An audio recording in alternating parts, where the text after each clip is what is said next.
And it's that time. Back for another one. Underground World News Live. Cincy in the house. Xenio High in the house. All my KY cats, much love. Want to thank Harm, Hoodie, Tacos, those that share the stream. Appreciate it more than you know. It's fighting the fight and getting it out there. Places I can't reach. And in front of people that I could never get it in front of. So I thank you. Got plenty to cover here tonight. I want to start off with an alert just to say that the USDA has ordered a nationwide milk testing regimen for bird flu. So this is being done in at least 15 different states where a majority of our cattle sits, and it's begun. Okay? Don't know what's going to come next. Sometimes these things can move fast. The next thing you know, you wake up and they're speaking lockdowns and all kinds of other craziness. You can't put nothing past them. Look what they've already done to us. We know another round is incoming. And we were actually told by Bill Gates and his minions that it would happen within 5 years. And that was in 2020. That was by 2025. We're on the doorstep. We're entering 2025. So here we go. Anything can happen at this point. But they telegraphed this window of 5 years from the other event for another one to happen. So I'm just saying, the testing, the next thing you know, it could be they're testing the meats.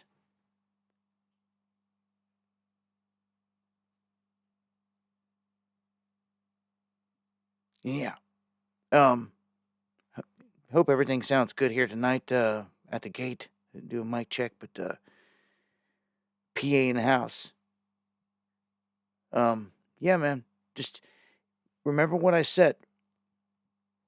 They're on camera saying that the next move is to go toward all of the farmers and to make sure that the farmers are inoculated. Okay? Walk with God. Thank you for the confirmation. E. Fitz, Wayne the Pain, Jim, everybody.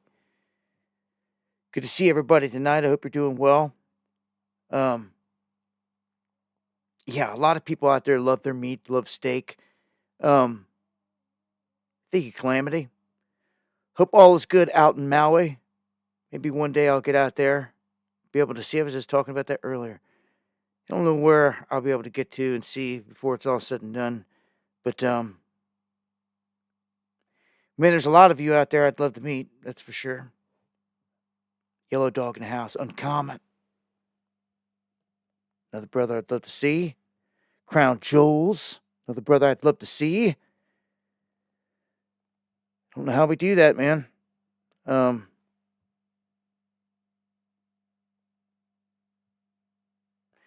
don't know. TMT Daz in the house. My UK cats, Crown Jewels, Daz, Lord McCormick, if you're out there. If you got anything to get to me, dabu7@yahoo.com. Far North bought a coffee, and yes, thank you for that coffee right at the gate, someone.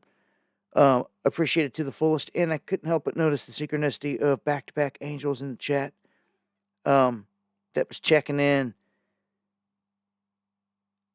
You know, when someone's got an identical name and then they pop up back-to-back, it's kind of catches my attention, and they were angels, so they're with us tonight. The judge with us, too. All right, man. Gonna get this rolling. At me in the chat if you got anything you need to get my attention with. Steve in the house. Much love, brother. I got to start off with this and just get it out of the way. The story on NASA. It's hard for me to even touch on or talk about anything even connected with NASA because of all the lies and deception. In D.C. It's right at the gate tonight. Our time is near, family. Huge support in the super chat. Legendary. Like no one else. Short bus checking in. It's your birthday. Happy birthday. Man, tell you what, DC. You and Eon be putting it on a different level. And thank you so much, again, for that. There in the super chat. No one else seems to come through like that ever. That's huge, man. Someone bought a coffee. Much love to you, brother. Much love right back. Turn that down a hair.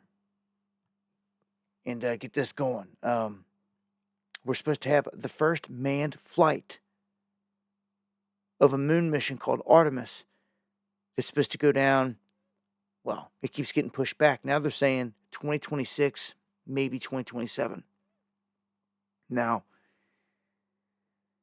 I don't buy a lot of this stuff because I don't buy what they tried to show us as a moon landing. It was not one, in my opinion.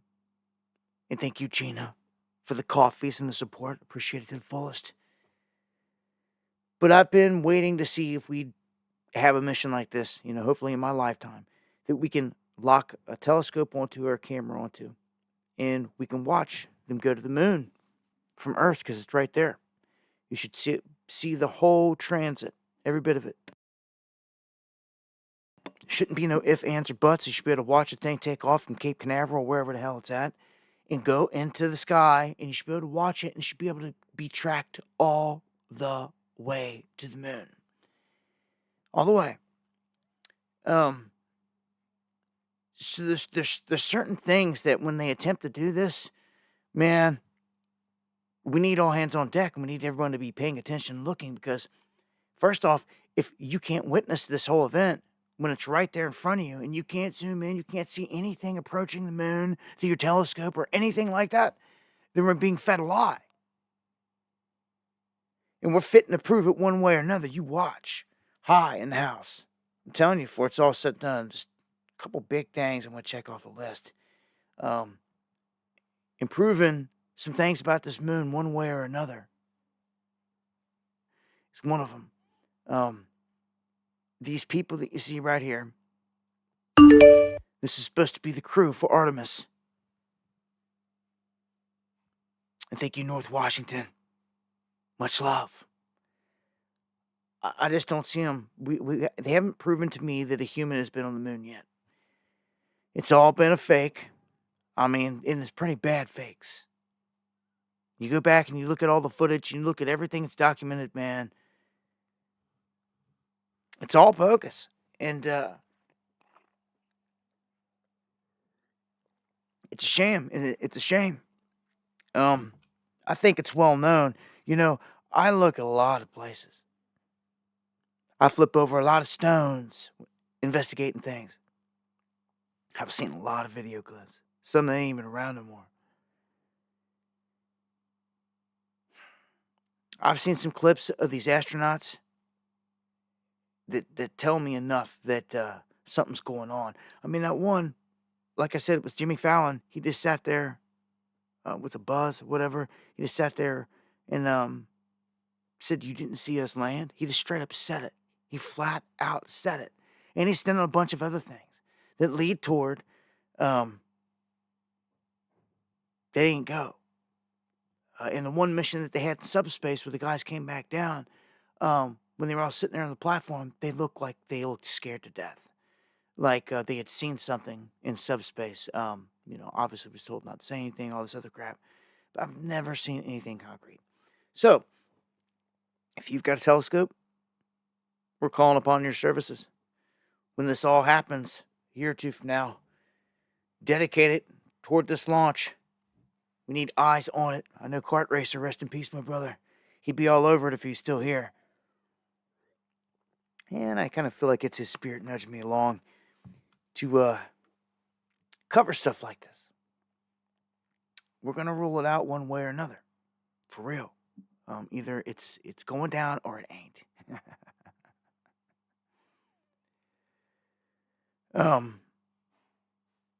Yeah, there's all kinds of stuff. Keep going on and on and on. But I just wanted to update with that real quick. Now, let's pick up on the earthquakes. We had a big magnitude 7 strike on the West Coast. This is not something you see every day. This is a pretty big quake. These quakes, it's all about location and also the type of fault. If it's a strike slip fault, it can generate a wave that's different than some of these other quakes that pop off out there. This one apparently didn't kick off a big tsunami, which is good. For a magnitude 7 to 7.3, they jumped the gun a bit and they told all these people to evacuate, like Berkeley and everything else. They usually want to wait till they get a confirmation on buoy data or something like that before they go evacuating whole towns and cities. But I guess better safe than sorry, right? Rather to have been, if one did come in, been in a safe location. But some people ticked off because they ordered the evacuation. You can see right here the traffic heading out this way. Big time. Marked. Thank you for the coffees. Much love. Right back at you. So, I'm glad the tsunami did not go down, for sure. And it doesn't always have to be one where the water recedes and is receding deep and far and all this. They can happen quick. If it's happening right there on the coastline, that Cascadia, this wasn't the Cascadia. This is right there off the coast of Eureka, it's like a combo spot. There's always activity there. Here, we'll look at the maps here real quick. Boy, you talk about. All right, check this out. Looks like we've got some activity up here off the coast of Canada and Washington State out here. You never know what these other quakes that kick up. The Juan de Fuca does a big Z right here. And the bottom of it cuts in right here. This is also where the Cascadia comes right down through here, and they cut into California. See if we can change this map. All right, there you go. Check this out. Let me back out a little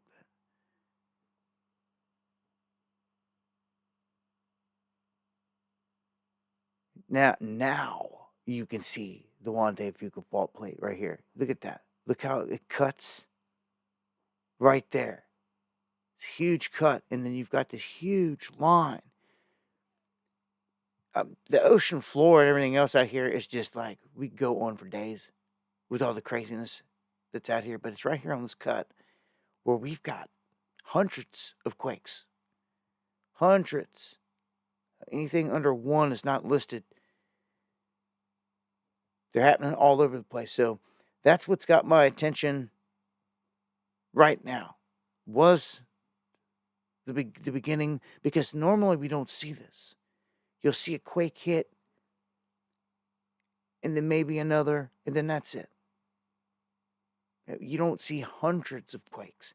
It's like this sets something off in this area. So we're going to have to keep it on. And note that right after it, right down here, a 5.8 hit. And this is in Cobb, California. These are shallow quakes as well. And that main fault, there's faults all over the place here. I wish they had them on the imagery here. They don't. Topographic doesn't have one. Let me check one more.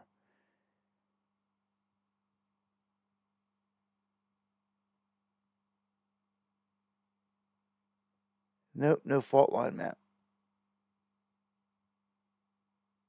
I have to write them and let them know. It's got some topo maps. Let me see here. Nope, nothing else on it. Hey, if you guys experience any of these quakes, let me know. Yeah, if Yellowstone goes, we're kind of done, right? I've been there.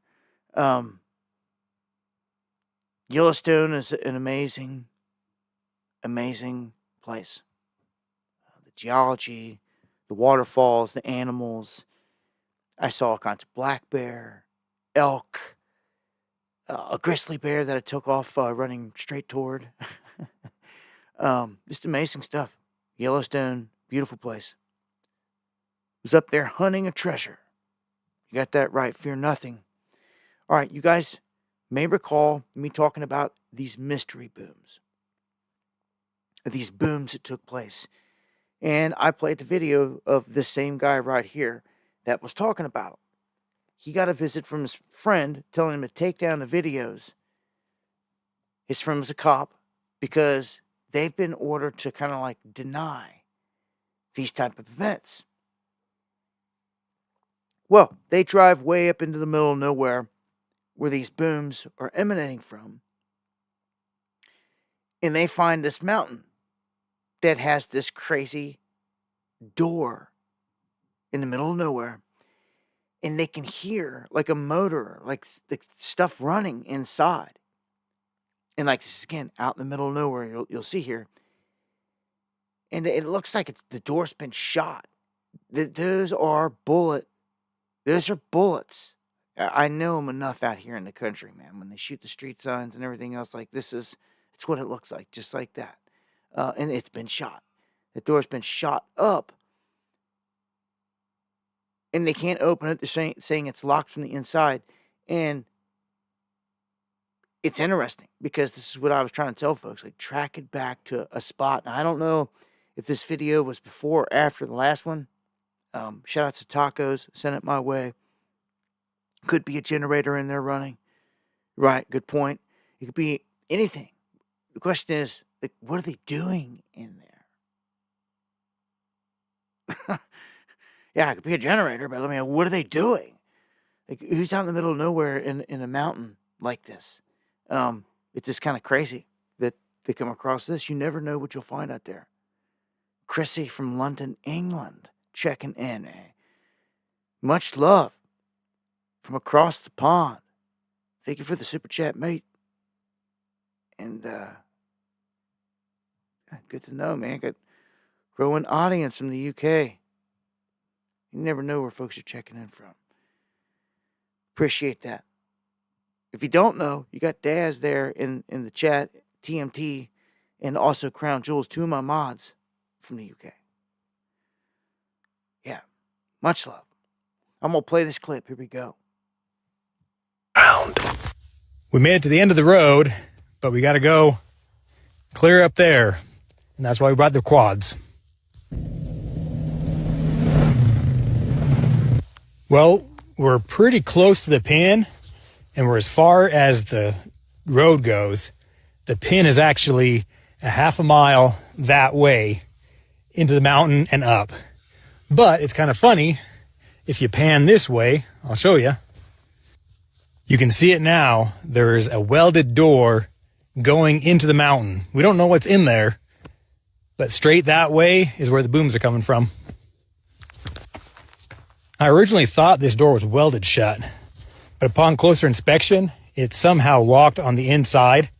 But there's lots of traffic coming up through here, and there's noise. You can hear something. It sounds like something's driving, like a four-wheeler or a motor. There's an engine running in there. You can hear it. That's crazy. I'm kind of nervous. I think I'm going to get out of here.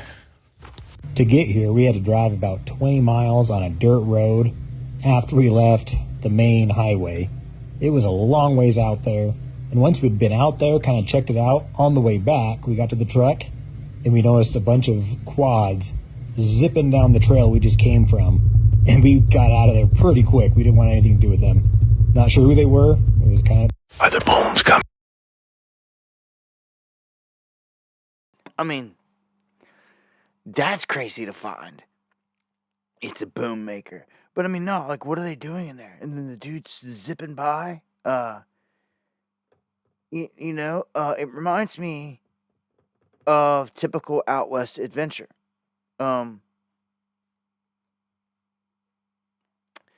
Most of the very interesting places are inside national parks and things like that. To try to deter you from finding out what's really going on. There is ancient civilization all across our freaking country. Um, I mean, it's mind blowing. You know, when you see these parks that are promoted going across the country, and like in Utah is like one big park. You know, Arches, Zion, you got all these places. It's just like one big park there. Well, the reason it's that way is because there's so much ancient history there. They're never gonna highlight that, but they can't hide it neither. What they'll do is they'll tell you that it was ancient Indians or Anasazi or things like that. And when you go and you look at the stories of them, it ties back into giants. In Lovelock Cave is a huge one. That's a real story, real event. Um, that says it again, that these Indians did battle with these giants that were cannibalistic. And I think it all ties back to this ancient stuff. Is this door ancient? No, it's newer. But who knows what kind of technology they got going on? I mean, who knows? I mean, just who knows? Gets the wheels turning. But like I said, that door's been shot at a bunch. And I don't know. If you guys know anything about this, got any details, let me know. This is coming from Idaho originally. And we got D. White up there. D, if you hear me, I know you're always roaming the countryside up there. Might have one for you to check out here if you get any information. But you can always message me. You can exchange info. Anybody out there that's interested in trying to find a location. We've got these noises happening all across the country, though. Somebody's doing something. I mean, and they're always digging. They're always drilling. They're always blasting. I live on top of the deepest cave system in the world. It's a trippy thing to think of sometimes, but I do. So much so that they never tell you where the end is, and they add mileage to it every year. So they're in there exploring it. They have to add the mileage, but they will never ever let anyone go down the main corridor. You're in it just for a few minutes. When you go on the tour, they fork you off of it. When you do, you just look down this big, huge thing of darkness. Like, where does it go? And like they just keep it pitch black, so people don't wonder, ask questions, or anything else. But Mammoth Cave, man, it's crazy. I, for one, believe that this earth is hollow in nature. How hollow, I don't know. There could be rings of hollowness. There could be a whole inner world. Hell, some ancient civilizations speak of it. Some ancient places write on it, and they wouldn't even be here if it didn't exist. Like the Hopi. The Hopi were taken inside the planet when the last big disaster struck, and then came back out afterwards, as their story tells. And they were taught all these things inside the earth. Other legends talk about 7 massive chambers within the earth. And there's all kinds of legend. Michael King. Thank you for that. I see Spiro. I see somebody hollering Spiro. Is he out there? If Spiro is out there, Spiro was with me when we went to Area 51. Good old runs like that ain't nothing like it. You can just sit there and dream and wish you could do it, or you plan it and you go. You do it. And boy, oh boy, we had a lot of things thrown at us when we went on that trip. We got it in. Keep it pushing here. I've got a kind of a sad story here where a grandmother gets sucked up in a sinkhole. They had to dig her out. This all started on Tuesday when a relative told authorities that this woman and her 5-year-old granddaughter had left in a car to go look for a cat.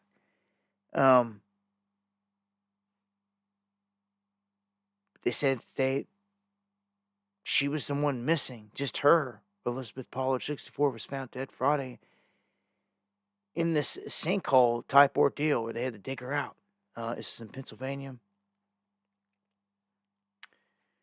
So rest in peace there. It's not every day. Yeah, anytime somebody gets buried alive, it's going to be horrific. My grandpa and my great-grandpa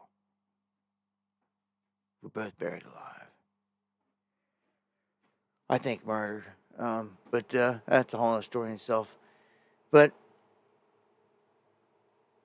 pushing on this next one. A new study finds that people who eat small daily doses of dark chocolate lower their risk of diabetes.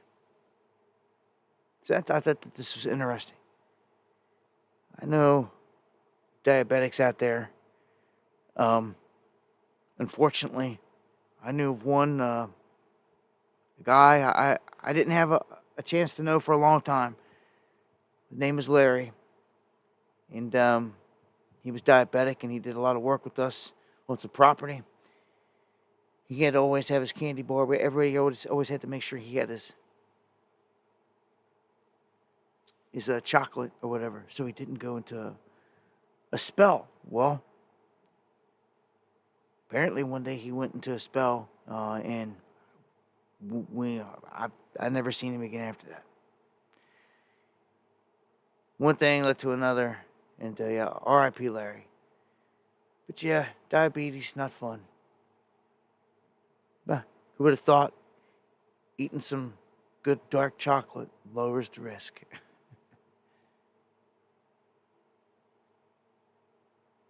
What do Americans eat? Wanted to point this out real quick so you can see where the money's going.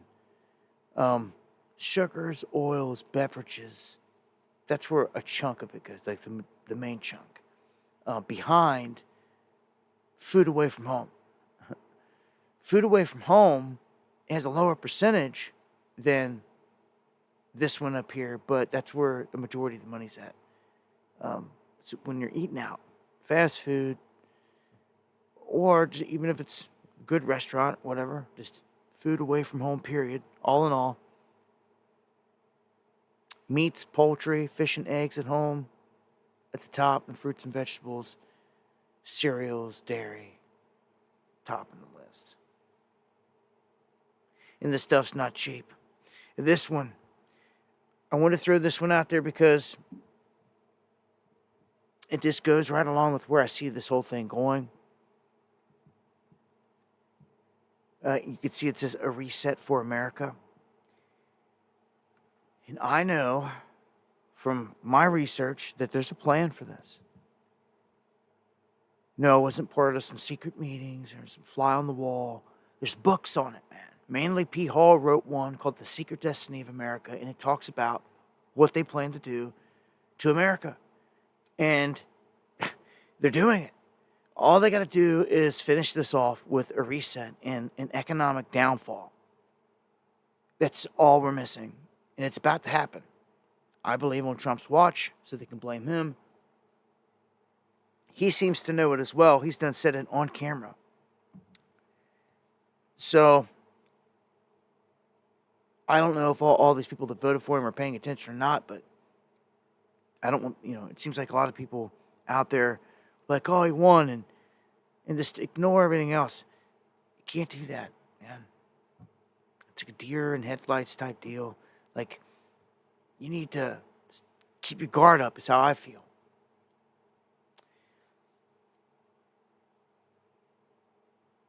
I don't know how it's going to happen, but it's about to happen at some point. We got a 4-year window on Trump's watch for it to go down. The good old days. Slowly disappearing into the rear view. Again, we're in a super bull market right now.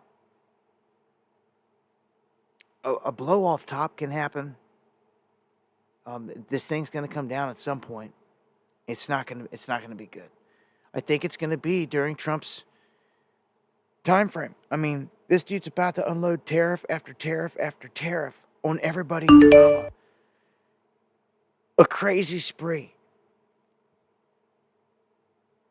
Hey, much love. Washington. You and Makes. Appreciate it to the fullest.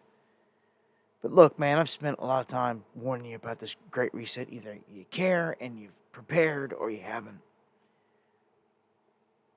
If you're showing up late and you're wondering what should you do, email me. Ask me the questionnaire. If I don't get an email, we'll take it. Everybody's ready. Well, if you were into Bitcoin, well, I've warned you about this too, how trappy it is. Of course, if you're holding it, $100,000 Bitcoin, you can't beat that. Problem is, look, man, I've told you over and over and over again about this. Let's look at this. Compare this right here, this setup to like this here, a little bit. Look how short-lived these little peaks are, these windows. See these peaks? Man, when they go, they go. Okay? This was at this is Bitcoin to gold. That's a huge drop off right there. And what I'm saying is this thing's charged up, got a lot of hype behind it. Fell back similar to this and it started to charge up. What follows at every peak? A massive drop off is all I'm saying.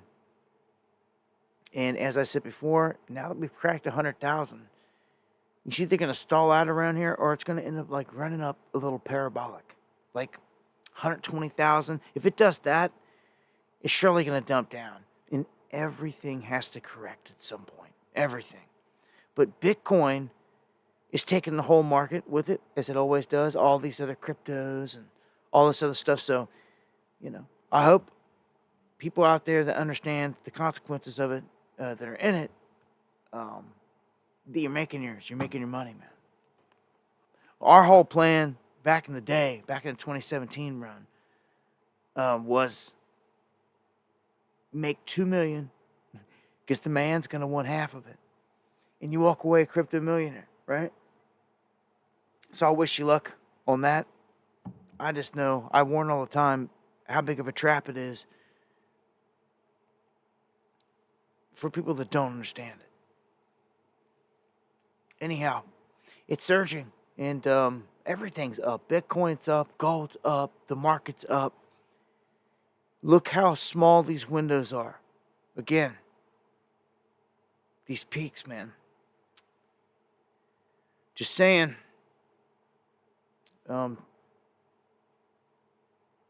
Once this thing starts coming down, people are gonna be like, "Oh crap!" I would tell you,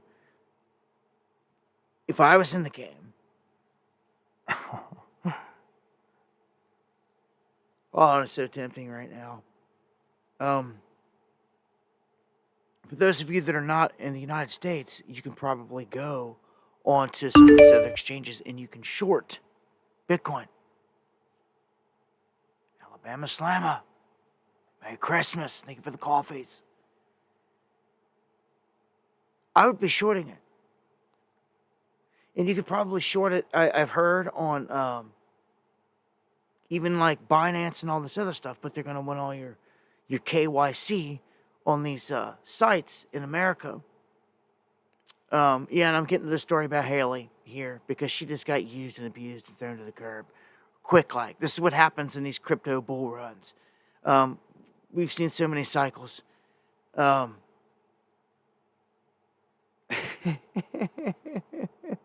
Spiro, you crazy, bro. And I hope you're doing good, brother. I hope you're doing good. Through and through. So, I don't with the whole crypto thing right here. It's like, it's kind of toppish. I would short this. You just seen that chart that I showed you, right? If you can catch the top with the short, a few $100 and just put it in, man, if you ride this thing down where Bitcoin comes back down to like 50,000 or something, because it's due to correct and to do what it always does, you make tens of thousands of dollars on just one short. And it's all about catching the top and not letting them shake you out at the top, because they'll spike it, they'll do these things to try to drop it. But for Americans used to not even be able to do that stuff. I feel it's topish. All this stuff, I'm telling you, when these stories start hitting this negative news and this thing like drops below 100,000, which it did earlier, and then it went back above it, it's teetering right around it. When this thing drops out like 90, and like it drops out, then it's done. Like, then that peak is in. You sit back and wait. This is a game of patience when it comes to the crypto thing. That's my best bet for you. If you're going to get into it, man, you better do your research long and hard for some day trading. Your best bet is to catch it in a dip, which is not right now. It's like 2 years from now when no one's talking about it. It's in a bear market. That is when you want to buy. Straight up. Straight up. It's for real. That's when you want to enter for a long hold. And then just long hold whatever it is. I know some cats out there been holding XRP for years. I ain't gonna mention no names, but I know cats out there have been holding Bitcoin for years. I know I could tell story after story after story when it comes to this crypto stuff. You got to be smart about it. A lot of guys, a lot of people, a lot of celebrities have been used because they don't understand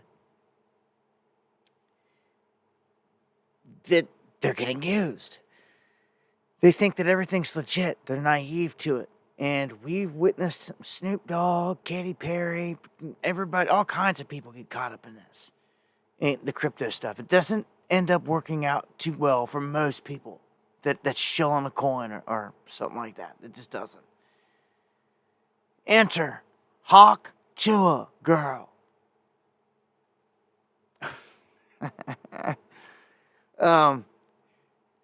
The whole thing, just with her and her name, the whole thing is just one big joke, I guess. But it just might get her in some trouble and possible prison time. Although I think from this angle, sitting back, looking at it, she's going to get sued and all this stuff, which is already happening. But she was used. She was obviously used. There's these dudes, because she knew nothing about crypto. She just became famous out of nowhere because of her stupid Hawk 2 comment out of a video like 6 months ago or whenever it was. Like, she has not even had the time to get educated fully on crypto. Because it takes, like, years. For real. I can just see. I could see what happened. I've seen this happen over and over again. So, this group of guys comes in, or people, and they approach her, and they're like, oh, Hawk2, we can make you millions. And her being young and dumb on this, she thinks it's her chance to become a multimillionaire. And she decides to get on board with this idea to use her likeness, the Hawk2 whole thing, and because the whole thing's centered around her, and make a meme coin, a crypto meme coin, off of it called Hawk. Well, this is what they call a pump and dump, and it's the classic, and I mean classic, example of it right here. Because this thing started off like nothing, and they pumped it up off of her audience. All these people watching, they used her. All these people watching. They ran this meme coin up to a $490 million market cap. It just launched. It launched late Wednesday night. So it explodes. All these people dump all their money into it. And within 3 hours, the coin plunged 91%, holding just a $41 million market cap. And data from blockchain analysis, because you can track this stuff online because it's all digital. I try to tell people all the time, this is what they can do. This OBS disconnects and reconnects just to dump them, just like this. They dump it off top. They dump all their big tokens off the top. Thank you for the quick 5x5. Deanne, yeah, when the OBS cuts out, it's quick. And we're back. But this is how pump and dump works. Okay? 91%. So, there's people saying they've lost everything. They've lost everything. This one dude screenshots his account right here. Where's it at? Right here. His checking. He says, I'm so effed. I don't even know what to do. When they announced this, I genuinely thought this was my shot at making millions. Convinced his parents to take out a second mortgage on the house. Liquidated all assets and took out a 6-figure loan. And his balance, negative $239,534. $250,000 gone. And he's not the only one. Whether that's real or fake, you betcha a bunch of people that had that happen to. Where do you think $400 million just went to? And where do you think it came from? It came from all these people that bought into this, that bought it hook, line, and sinker, like this dude saying he just did. Second mortgage is taken out in the house. So now they're lining up to sue her big time on this whole thing. This is what you never want to do. You never want to get caught up in anything like this, but someone like, it was ripe for the pickings here for these demons that seen it. They seen her as young, dumb, and popular, which for them is a good combination of using their platform, especially this live show she started. If she didn't ever started the live stream show, she'd have never got suckered into this. But it was that and that audience that did it. 100%. And using that audience. And she was used. She was used through and through. Was she getting some trouble? I think in the end, yeah, she's going to get some kind of trouble. She was a quick crash and burn fame. Like, this is the last time you'll hear of it. I think in the end, though, she gets more of a slap on the wrist and fined a little bit of money. And, like, maybe ordered to never do, all this stuff again. But the guys that set this up, that is sitting in the shadows right now. The guys that just made off with, all the millions. Those guys that set this whole thing up, yeah, you can guarantee she's giving the names up. She already has. They know who these guys are. They're going after them. And, I don't know. Maybe they got a concocted story ready to go. A defense that they just presented an idea and it wasn't their fault. They didn't make it pump and dump and all this other stuff. And unless they can prove that, it's a whole can of worms here. Anyhow, I'm going to keep it pushing. A Missouri bill. And thank you, Free Energy. Love the name. Thank you for the super chat. A Missouri bill would ban CBDCs. And this would make gold and silver the legal tender. And this is huge. That's key. That's the opposite of what other states are trying to push and do. This is the route you want to go. You want to see the anti-CBDC measures go into place. You want to see them moving to make gold and silver legal tender, just like this, and to make it not taxed. That way, when you're buying it and investing in it, Say gold drops down and hits like 2,500. You want to pick up a couple ounces for 5,000. You've got it. You can hold it. You can long hold it, and 20. You can hold it forever. But say hold it till like 2030, and it's like it hits $20,000 an ounce, gold, or more runs. You owe no taxes on it. That is like your gift. That's your one gimme right now. Everyone's geeking on Bitcoin, and yeah, it ran up. It's doing its little thing. It's got all kind of crazy money tied into it. But at the end of the day, you got to remember, it is a digital nothing. They can be hacked, stolen, all this other stuff. It's digital nothing. Digital nothing that you cannot hold in your hand like fiat currency or gold or anything else.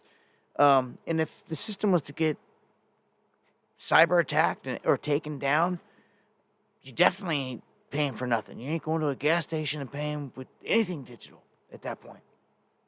When the internet, when everything's down, how are you going to barter for the life of you?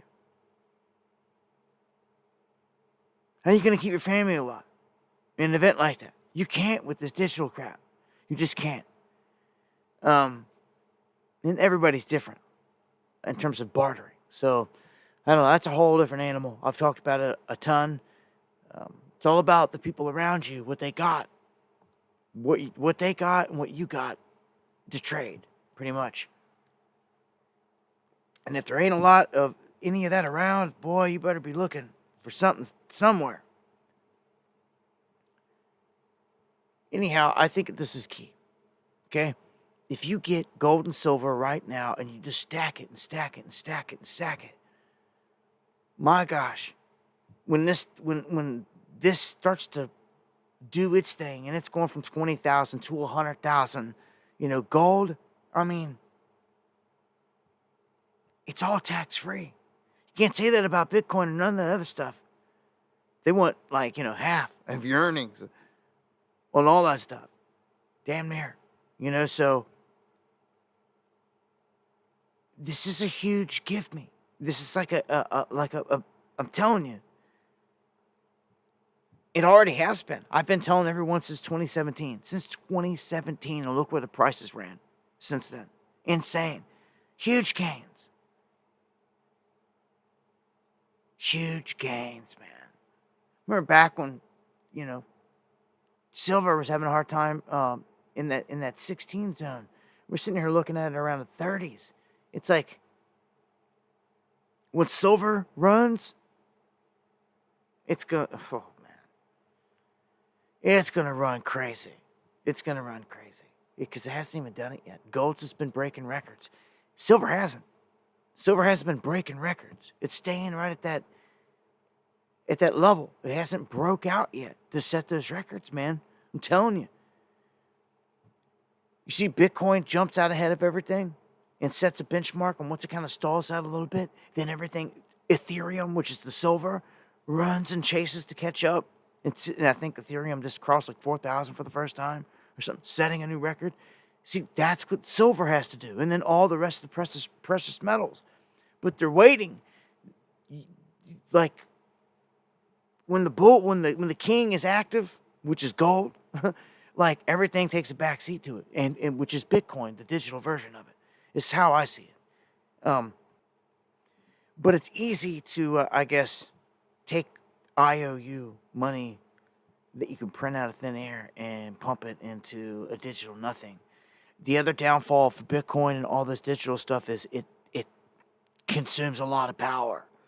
All these years of studying all this crap, reading white papers, all this, understood how, where are you getting the power to feed this? Every bit of it, every single project takes power, consumes a ton of power. A ton.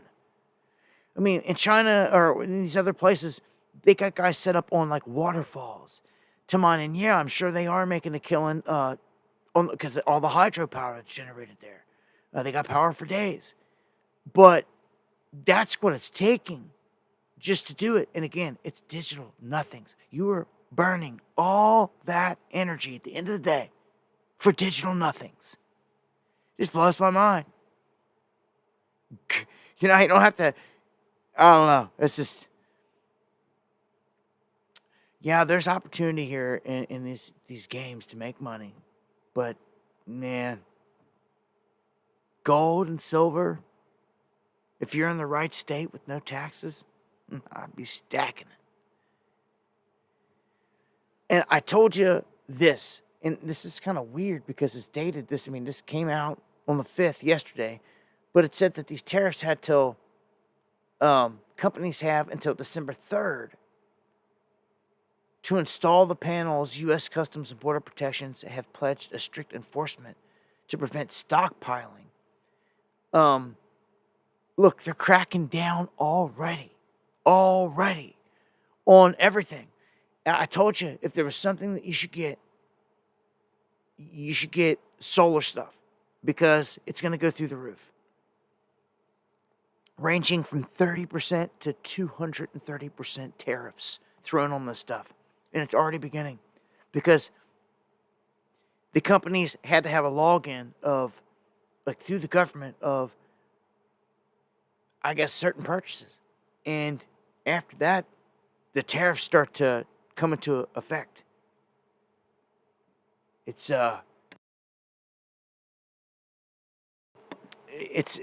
telling you though, the solar power is the best way. It's the best way. System I got, the sun comes out, like, you can top off within a few hours when you're like damn near at the bottom. Empower a full house if you want to. You can't say it's not possible because it is. You can set up a house with like 30 panels running on,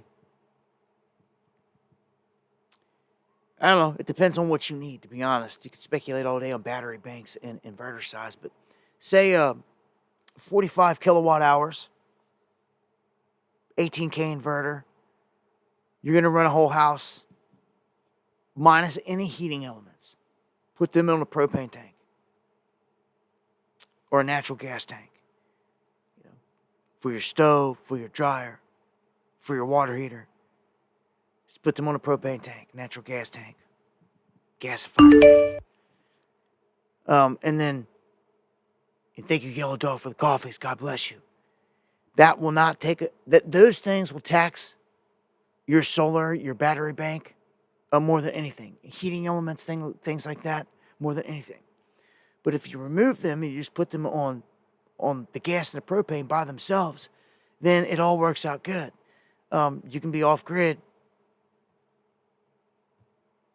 You don't have to worry about nothing. Use a wood burning stove to heat the home. Also, you got the propane in the stove. You can also use the propane to heat the home. You've got options to get off grid. So I'm trying to tell you, and the best way to do it, man, is solar to power it. For your day-to-day, I'm telling you, a good setup, not grid tied, not feeding back in, trying to make money off of it, no, none of that. To live off of, off the grid, to remove the bills, to remove their power over you, to remove them putting you in the dark, to remove their smart meter off your home, and all that, all the ill health effects that come with it, all that. Yeah, man. You gotta start somewhere, man.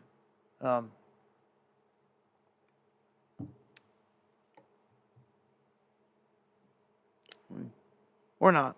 Or stay connected to the grid. Just never do nothing and then suffer when it all happens. I try to warn.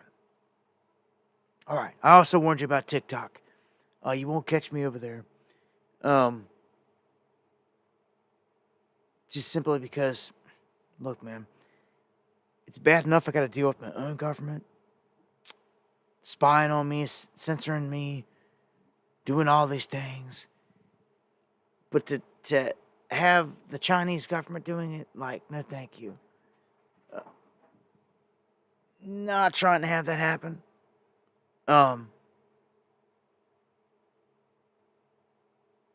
Well, the biggest thing here is that it's controlled by the Chinese government.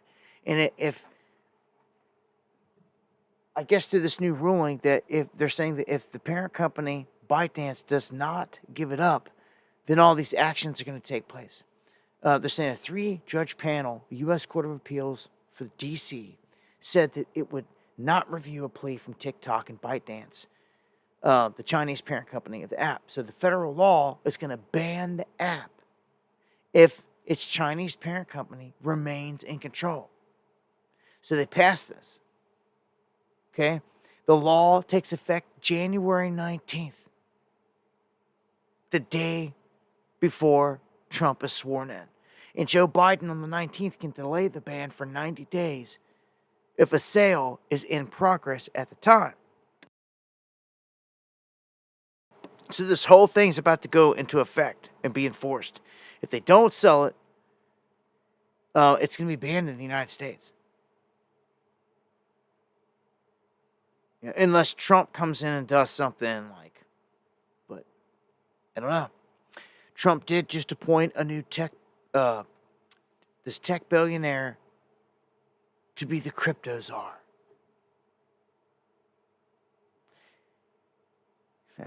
David Sachs is the individual picked.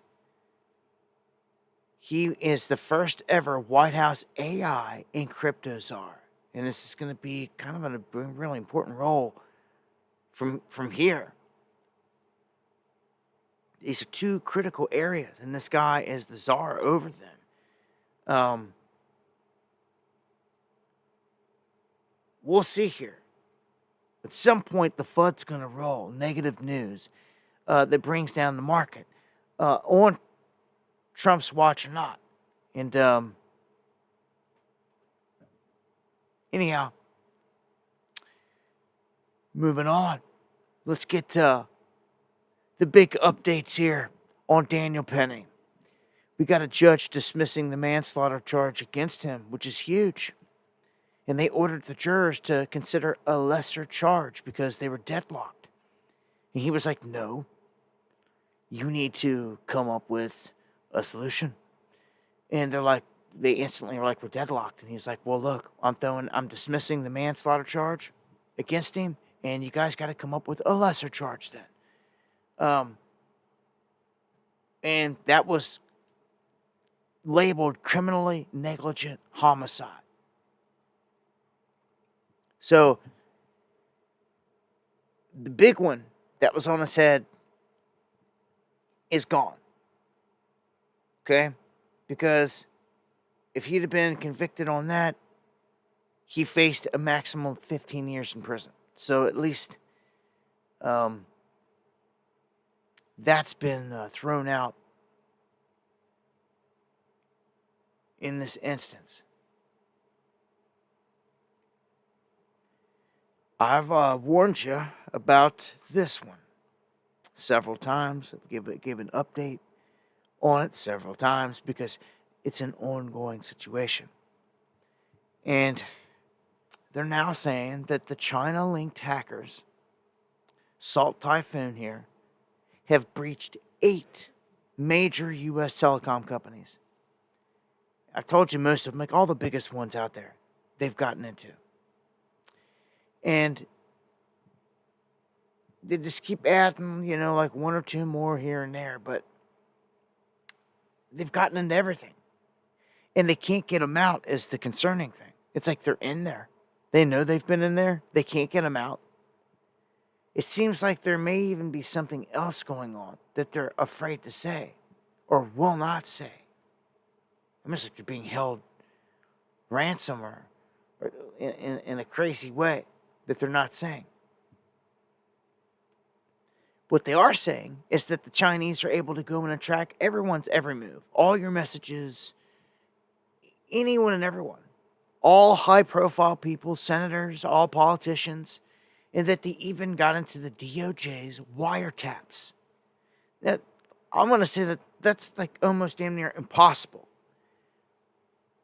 Unless you have like unfettered access. Like you've got people in all kinds of positions that are like flipping switches and James Bond, and your way in.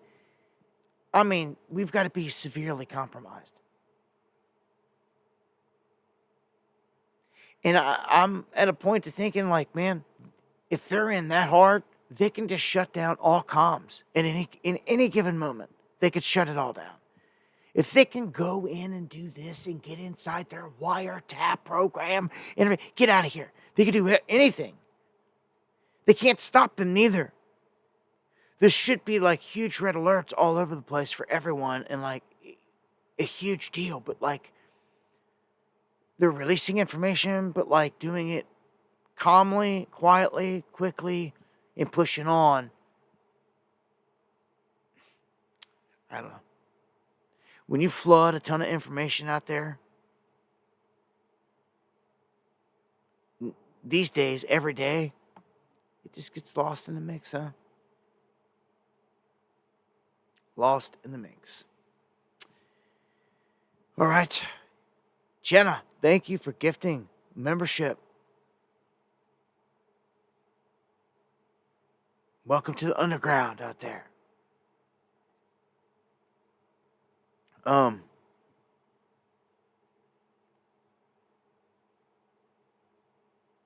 Lawmakers trying to get Biden to send more money here, more money there, right? Now they want him to distribute climate funds before he leaves office. So, like, they're really trying to just obliterate everything we got. And they're just putting it on us. This all blows back on the American people. They try to pin it on this basket case. Look at him. Look at Biden. Look how freaking terrible this dude looks. Tiny Tim here, lost in a Christmas tree lighting ceremony. This guy. Oh, man. What is it, like 40 some days left? And unless he starts a national emergency, he's out of here. Oh, you better pray you don't. Oh, get this guy out of here with him. And throw him in prison. But that's right. They want to preemptively pardon Adam Schiff. That's what they said the past couple days. Because he's got so much dirt on him. And Anthony Fauci. That's huge. Now, why would you even do that? Why would you even preemptively pardon someone? That's because you know they're guilty of something. Duh. So guilty of sin and makes them look guilty of sin, period. And Schiff, Fauci, and Liz Cheney are the three big names that were tossed out there. Okay? Look at this. Serial liar Adam Schiff officially resigns from Congress, effective on the 8th. So he's checking out. All these people leaving, fleeing. I wouldn't be surprised if he's got a spot waiting for him in another country.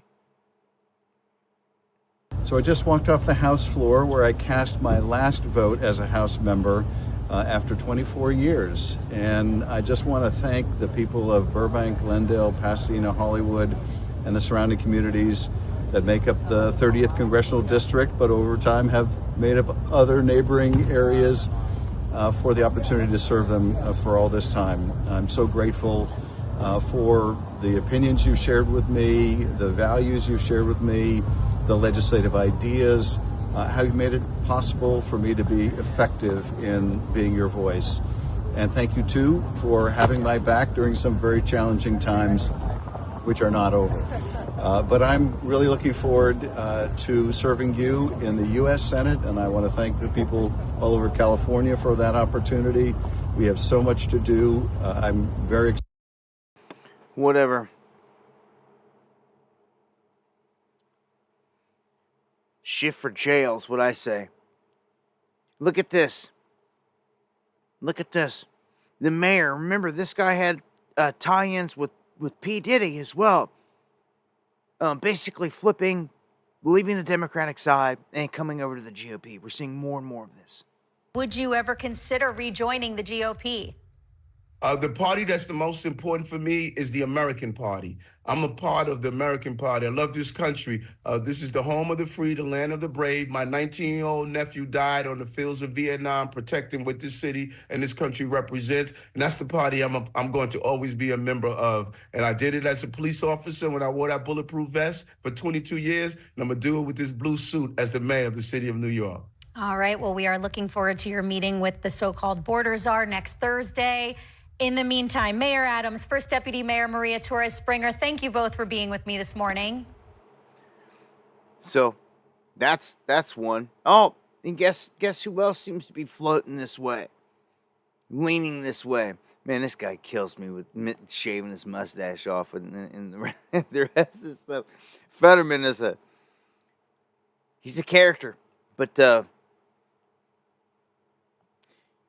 in the past, he seemed like he was like, almost like Biden, like brain dead, falling apart. But he doesn't seem to be as bad these days. Maybe he's just getting used to handling everything. Here's his thoughts right here on the whole thing. It's undeniable that the case against Hunter Biden was really politically motivated, but I also think it's true that the trial in New York for Trump that was political as well too. Now is that, and in both cases, I think a pardon is appropriate, and I really think collectively, America's confidence in these kinds of institutions have been damaged by these kinds of cases, and we cannot allow these kinds of institutions to be weaponized against our political opponents. And it's very clear both trials were politically motivated and weaponized that on the other side. So he's admitting that his side, the Democrats, he's saying the other side, he's completely switching up angles, man. All these people are and have been. It's almost as if he is leaning to the right. It's... All right, we know there's a big deportation plan about to go down. It's going to be the beginning of a national emergency, as we're being told.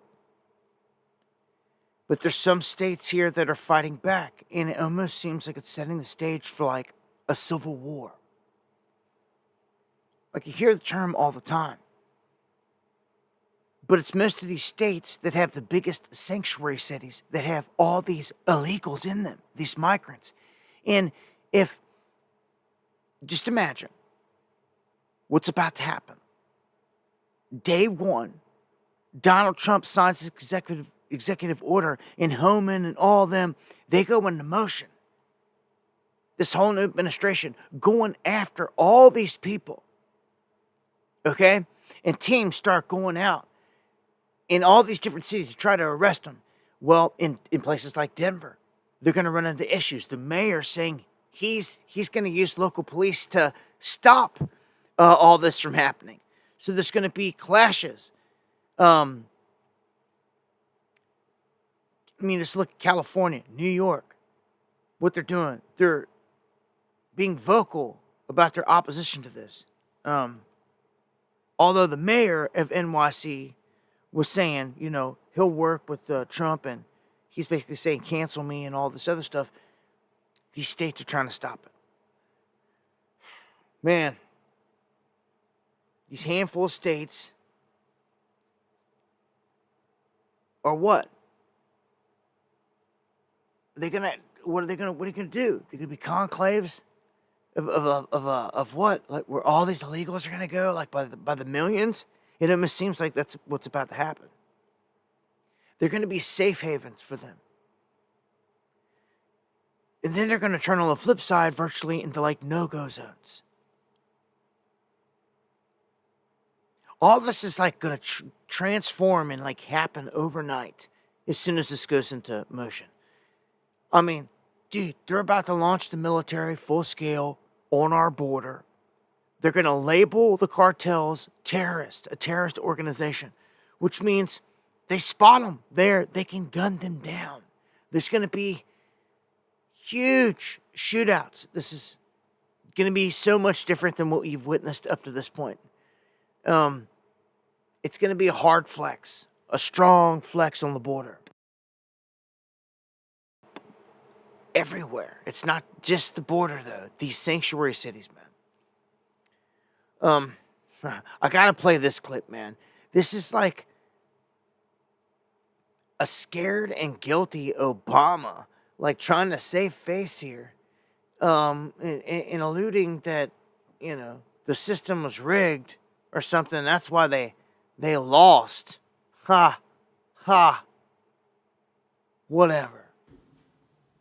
There are going to be times, potentially, when one side tries to stack the deck and lock in a permanent grip on power. Like y'all did. By actively suppressing votes or politicizing the armed forces or using the judiciary, the criminal justice system to go after opponents.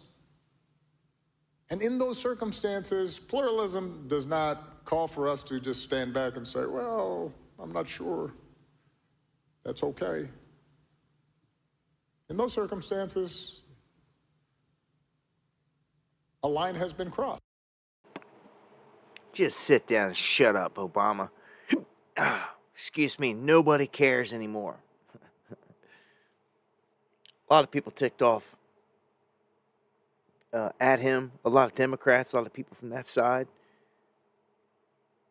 feeling used. And then him coming out saying that they didn't even want Kamala as their pick, which is crazy.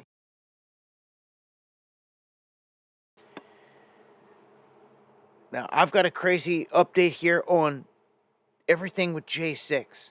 You know, they tried to come out and say, oh, these right-wingers came out and did a bunch of crazy stuff and did this and that on J6. But, man, as far as I could tell, there was one person that was clearly murdered on this day, and it's this lady right here, Ashley Babbitt.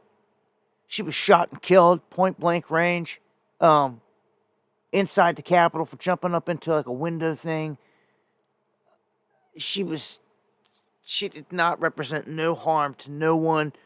She was shot and killed, and like through all the chaos, she sat there and like bled out and died. And it's ridiculous. This is the guy that did it. They tried to keep him hidden and all this stuff forever, but it's this guy right here that did it, Michael Byrd. And they come to find out he was extorting them for money, like saying, look, you need to give me this, you need to give me that, and they were like caving into his demands and keeping him hidden in all this.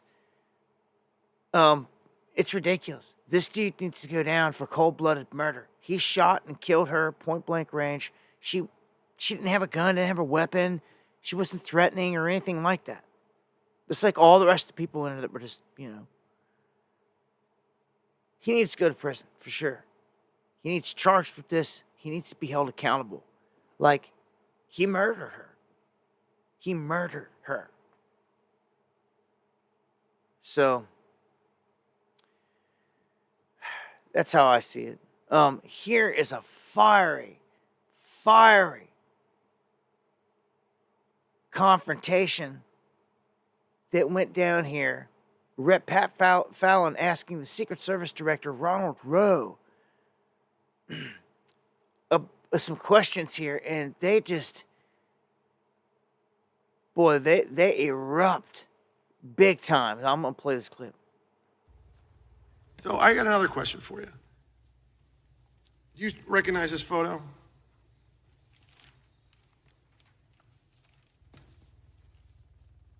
Yes, sir, I do. Okay.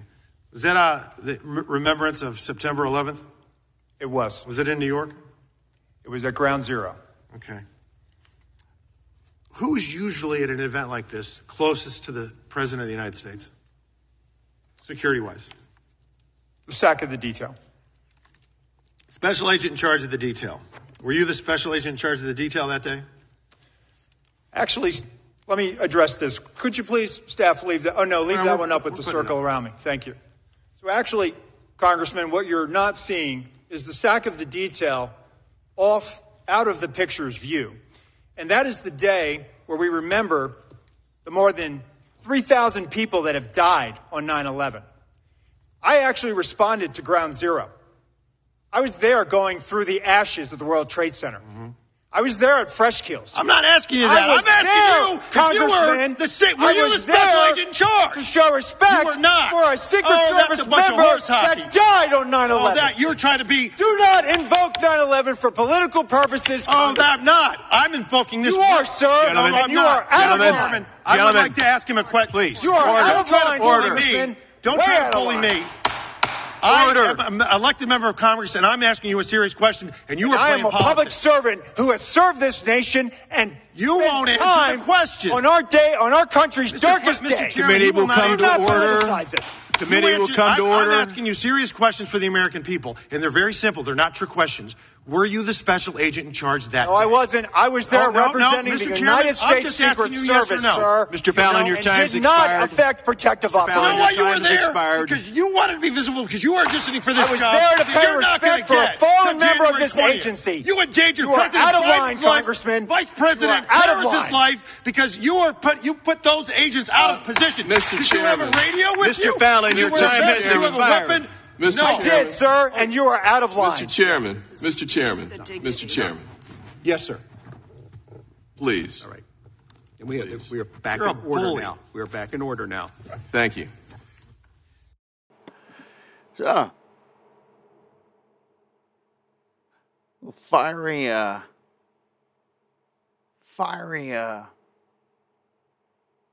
back and forth there. I thought that was rather interesting, but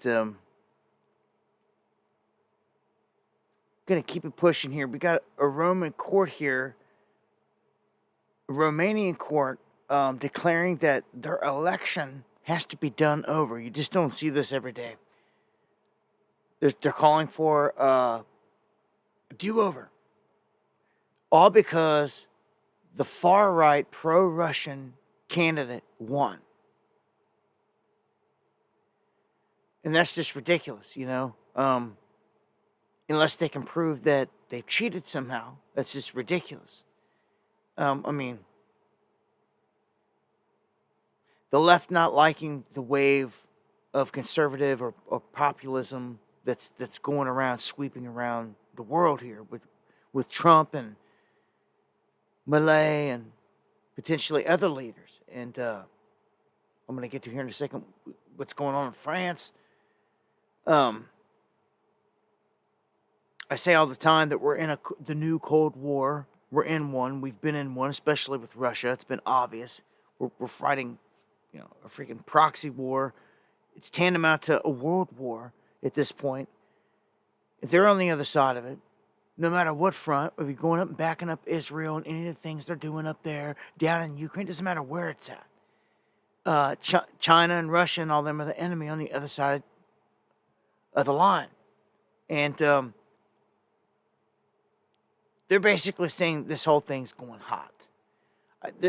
There's Tucker Carlson's been over in Russia trying to bring more and more attention to this. Like, look, we're about to go into like a major phase of no turning back. In the small window of 40-some days before Trump can get in there. It looks like the Pentagon's sending everything, and they are. They're not sending any money because it got stopped, but they're sending everything that they can send in terms of equipment, bullets, everything you think of. A huge surge. Like something's about to happen, like one last hoorah. Big action under, you know, Biden's tenure here. But if you don't know, Lavrov is very fluent in English here, and Tucker Carlson has this talk with him about what's going on. I just want to play a clip. We'd like to have normal relations with all our neighbors, of course, but generally with all countries on earth, especially with the great country like the United States. President Putin repeatedly expressed his respect for the American people, for the American history, for the American achievements in the world. And we don't see any reason why Russia and the United States cannot cooperate for the sake of the universe. But the United States is funding a conflict that you're involved in, of course, and now is allowing attacks on Russia itself. So that doesn't constitute war? We officially are not at war. But what is going on in Ukraine is some people call it hybrid war. I would call it hybrid war as well. Proxy war, hybrid war, proxy war. But you can see that right there. He says, "I'm not going to play the whole thing. It's an hour and 20 minutes." You know, we're engaged in war, but it's proxy war, obviously. And he basically said it right there. There's no reason why we can't cooperate, and there isn't. We should not be at war with Russia at all. If you need a history lesson or a reminder, it was us and Russia that won the last World War. Us and Russia saved the day out of nowhere, teaming up, stop the Germans, Japanese, and how it all unfolded. The two are a powerhouse. I say it all the time. Red, white, and blue. And you just can't have it here on this world stage. When you're wanting to have a lot of wars and you're producing military equipment and technology, you've got to sell it. You know, it doesn't work with them being on the same side. They'd rather go to different corners. I mean, the world's a stage, man. It's being played out like this, and it's being played out like this because it would not work any other way. If Russia is with us ever, like, it's world peace, and they can't have that. It is. It truly is. Like, you can't stop us. You can't stop us. We encompass, like, damn near around the whole freaking world. The two countries. The power between the two, nuclear, militarily, I kind of feel it's the only way that you stop this. If you're America, you got to drive a wedge in between Russia and China somehow, because how do you stop them? How do you stop BRICS? How do you stop that whole conglomerate? It's huge. It's getting stronger and stronger. I don't know. Just hope nukes don't fly, man. In the meantime, Russia, it's like, okay, Russia's the evil, bad ones all the time, they say, but they designate the U.S.-based Satanic Temple, because it's based in the U.S., as an undesirable organization. They call it blasphemous. You know, and everything you would expect someone that's righteous to say about it. But is it a front? Here on this world stage? Well, looky here. The Satanic Temple launches a program at an Ohio elementary school and calls it Helion's Academy of Independent Learning. Helion's. Satanic Temple setting up shop in Ohio. Y'all better get on that. Yeah. You know, what class are they pushing your kid into at school that you don't know about? What are they rolling out that you don't know about? You know, you see things like this, it's like, what? It pisses me off, but... Well, when it comes to Ukraine, it looks like the war's about to wrap up, as I've said several times, but is it? Are they going to throw this thing into a last-minute chaotic type of situation? Well, the United States was telling them, like, look, you need to lower your conscription age to 18. Ukraine firmly rejects that. They're not doing it now. they've already lost like a whole generation of men. Like another, like hundreds of thousands are on the run, fleeing the country,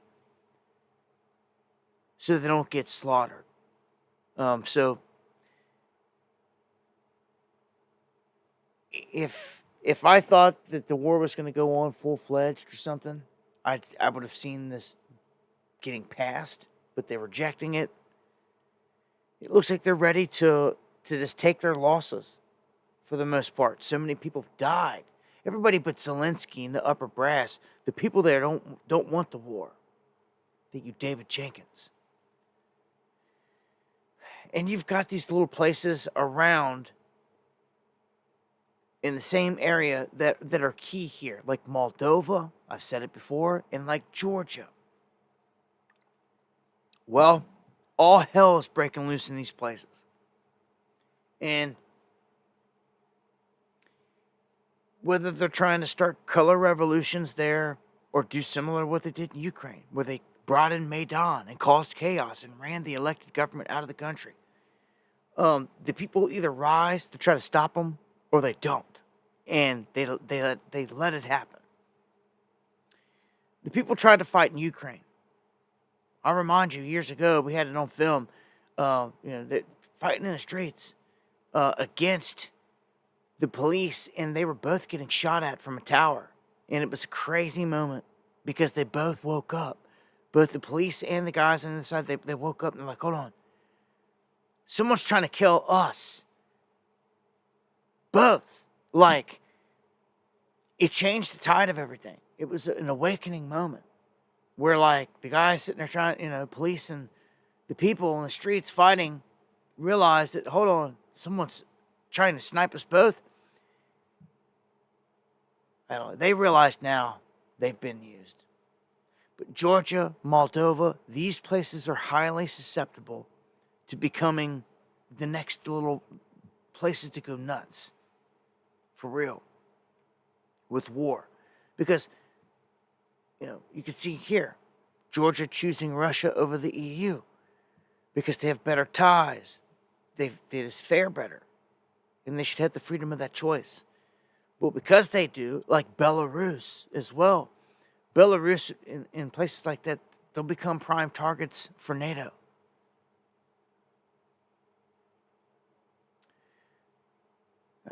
Israel, preparing for the possibility of a Syrian state collapse. And everything is changing. Ukraine winding down, like I said. Still big things can happen. But the real thing here is Israel moving all of its guns and everything towards Syria. We've seen this coming. They went down into Gaza, and then they said they were going north into Lebanon. They did.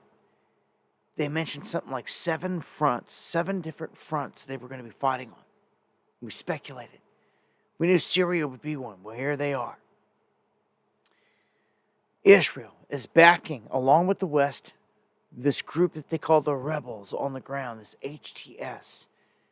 And it's nothing more than Western-backed. It's just like Al-Qaeda, ISIS, all these other groups that they've backed to go in and overthrow governments. So, what's happening?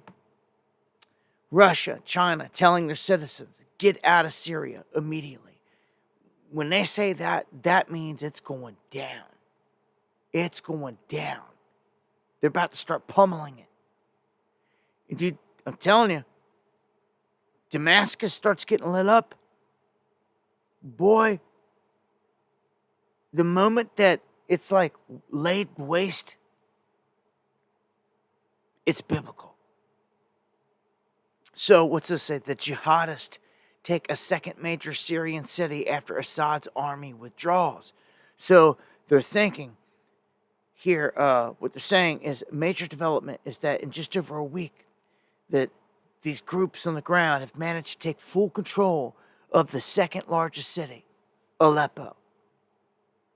And now the 4th largest city. So they've taken over these full regions, and the Syrian army is folded back into around Damascus, and they feel like they're aligning. They're getting everything set up in Damascus and around Damascus for like with everything they got. Dude, this is a huge showdown, man. This is a huge showdown.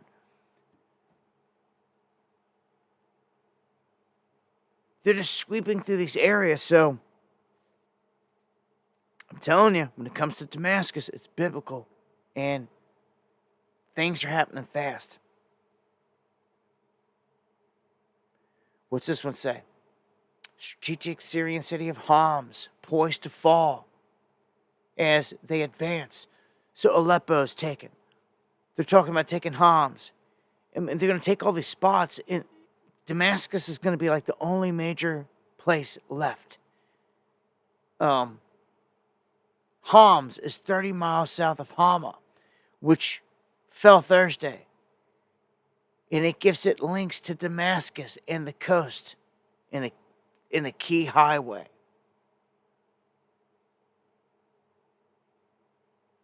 You can see the map here of what's going on. Let me just point out, when it comes to Israel and what they want this whole area. And they want pretty much all the way up through here. Like this color right here, what's cutting through. They want all this part of Syria to be their greater Israel. Is what they want. They also want the section right here that cuts into Turkey. How they're going to get all this, I don't know. Because it's going to squabble with Turkey over this section. All of Lebanon goes. All this part of Syria goes. All of Jordan. Half of Iraq, all the way down through the thing. A big, huge chunk of Saudi Arabia. The whole Sinai. And into Egypt. That's their plan. That is their plan for this region. That's what they want. Just look it up. Okay? Now, how could they pull all this off? Well,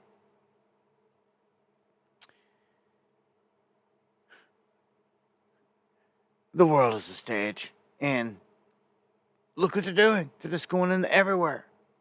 I mean, you could just count all at 1, 2, 3. To the south would be 4, then 5, 6. There's 7 fronts right there.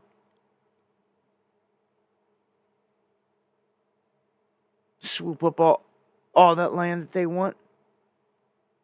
They're making moves, man. You can see Damascus sits way down here, but really close to Lebanon and even closer to Israel. They've just been shooting missiles down over their way this whole time. Jordan better watch out. You ain't heard nothing about it, but man, as soon as they turn their guns that way. And then Saudi Arabia, I mean, how are they going to do that? We got some big time action if they're going to have it their way, if they're going to get their greater Israel.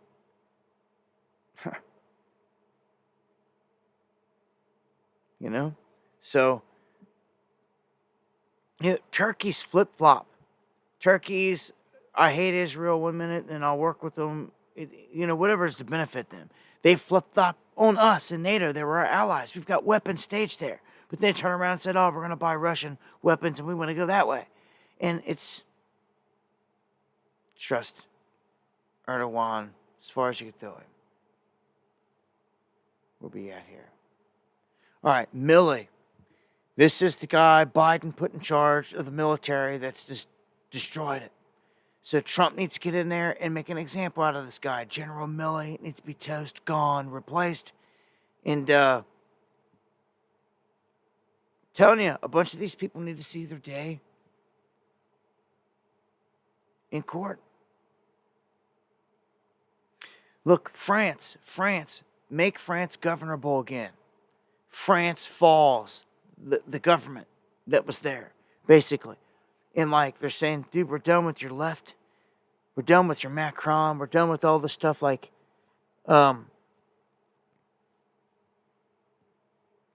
it's shifting. It's changing there. So we'll see what comes of it. But 48% of the French people want zero immigration. People are sick of it. It's destroyed all these countries because that's what it was designed to do. Send in these migrants that they knew were not going to go in here and assimilate and get along, and they were going to go in and cause chaos. That's what they wanted, and they've gotten it in large part. It's really going to blow up here in America. It's about to. Trump sends in these strike teams. Look at this UK podcaster. Carlisle Crown Court heard that 41-year-old Derek Heggie made the comments saying that young white girls are being raped by these grooming gangs, which they are. And he faces prison time for saying it on a podcast in the UK. That's how twisted and sick it's got in the UK. Much love to my cats there, but just by that one statement, facing prison time, are you kidding me? What freedom of speech then?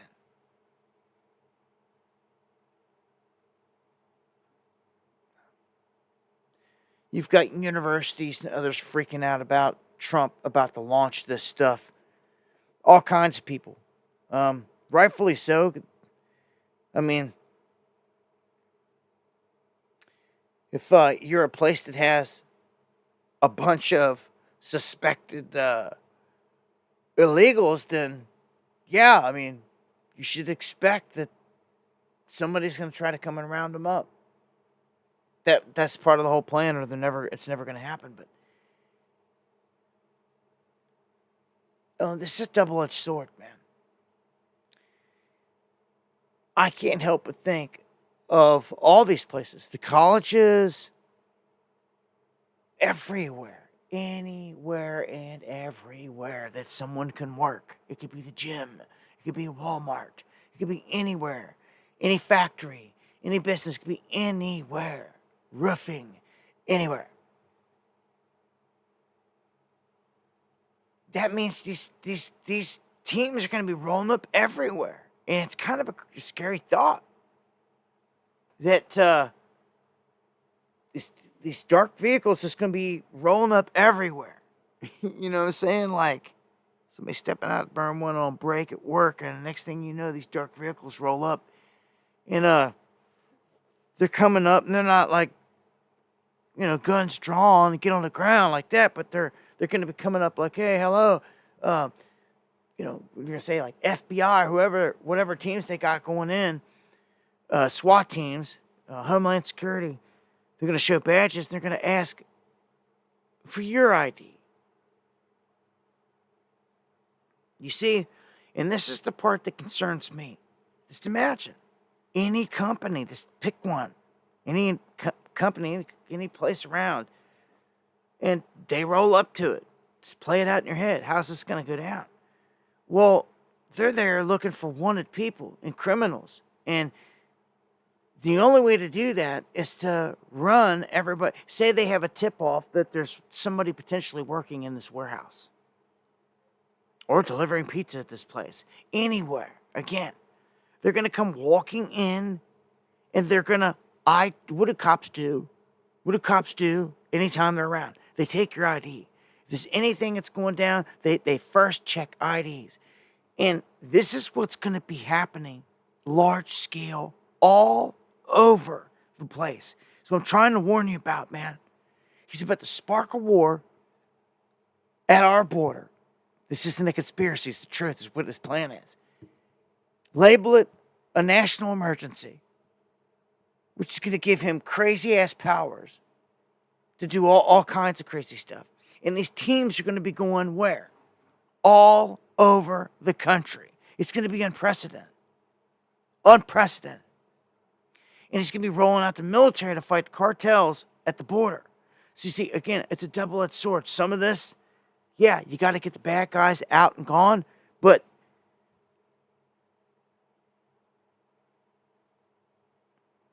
reminds me of Jade Helm.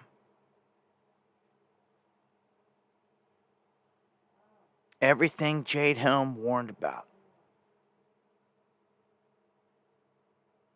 they're about to put in motion. The camps surrounding them up, the military all along the border in these pockets. These pockets are the hot pockets, just like we saw on the maps. Oh, man. It's here. I don't know, man. My biggest concern is the fighting back, the shootouts, and innocent people getting caught up in this. Someone's walking up the stairs in an apartment complex from work one evening. You get off and you just want to get home, get in a shower, get to bed, whatever. But all of a sudden, you roll up and the place has got like SWAT or like these strike teams in your building. Then they're asking who you are. What unit you in? You have to hold up, ma'am. We got an operation going on up here. Oh, you're in the apartment across the hall from where this is going down. I'm sorry. Your door's been kicked in too. We had to clear it. We had to clear the place for our safety, and all kinds of stuff like this is going to be happening, man. I'm telling you, this is like nightmare. And like people don't even see it coming. How else are they going to do it? How else are they going to do it? They will never catch a single criminal if they go tippy-toeing or if they just don't do it. But they're going to. They're going to show proof of it. I'm telling you, they're going to. They're boasting it big time. They're going to send these people out, and there's going to be video. We're going to see confrontations, man. Loss of life, I feel. I said it before too. You should bring back Cops, the TV show, because these encounters deserve to have like cameras on them.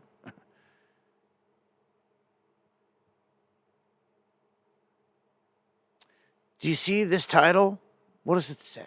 It says, yes, the president can deploy troops to enforce the immigration law.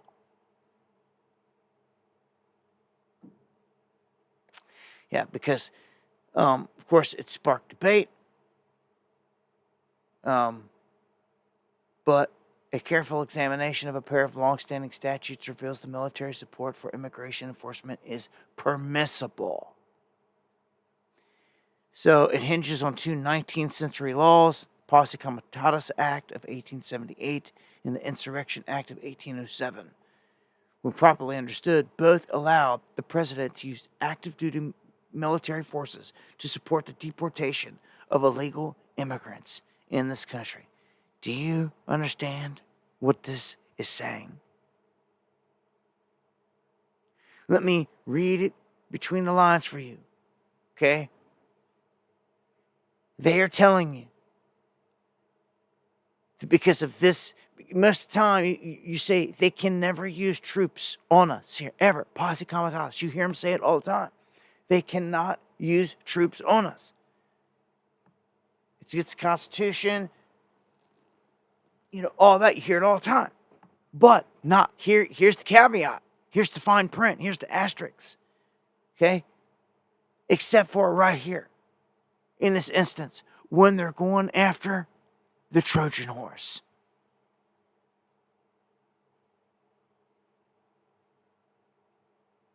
Problem, reaction, solution. You know what I'm saying? Like, they set the state, they set this up like this. Never before could they use the military to go inside your business, your home, anywhere, to go after these people. This right here is telling you they're about to. I keep calling them strike teams and all this other stuff like mercenaries, but they're flat out telling you right here, this is our military they're using. And he can do it.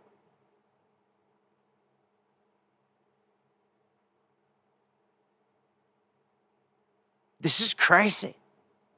This has been set up for this whole time.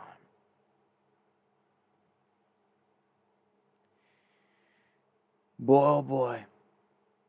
He's about to use our military. Spark a national emergency. And he's going to war with the cartel. Can you imagine? helicopters firing at the border into Mexico. Like, dude, this is like the Mexican government and all them are like helpless to do anything to the cartels. They never do or can. Like, they basically get checked and cannot defeat them. So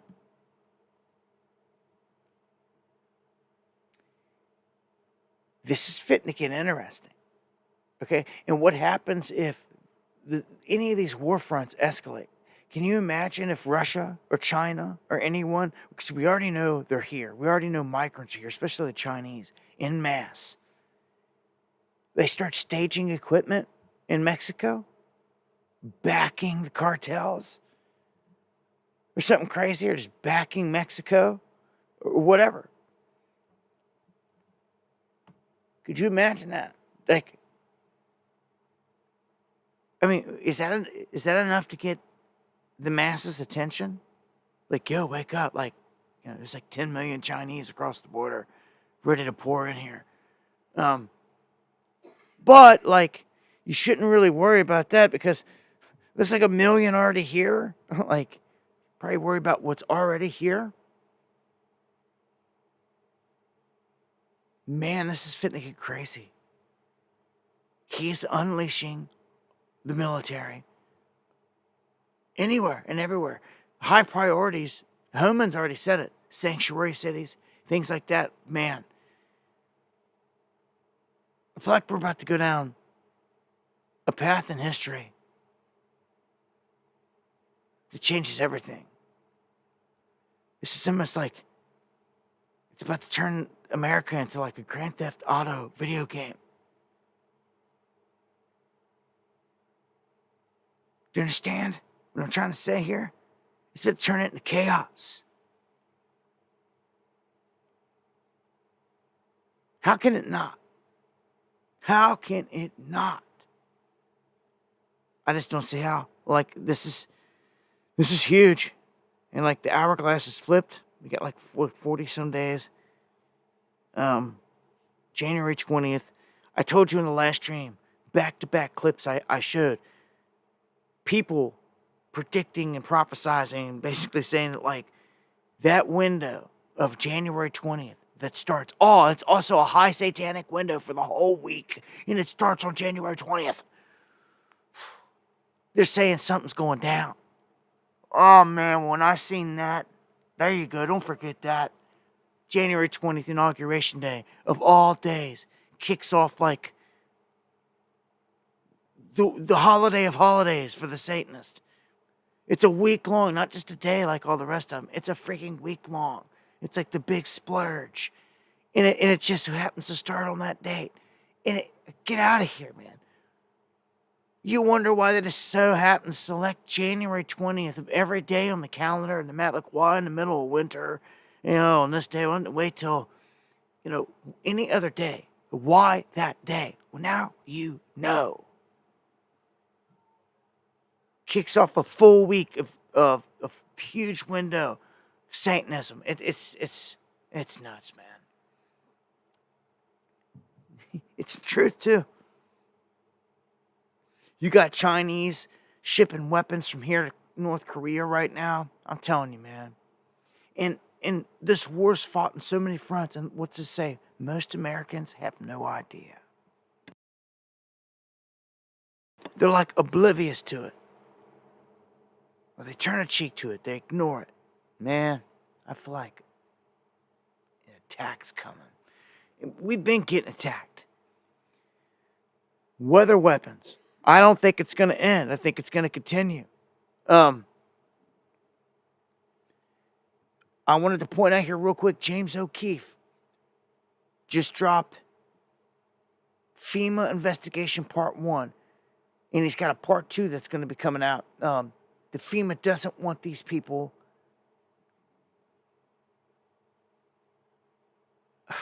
Dude, it's hard to even, man. I can't play the video. I'm not going to play the video clip because I really don't think that some of you understand the magnitude of the devastation. I think that if you drove there right now and you seen what it looks like right now, still, you'd be like, it's not cleaned up yet. It's not. Like, no. Like, it's like this for miles. Town after town, after town, wiped out. Bodies. Bones exposed. Like, that's what he says here.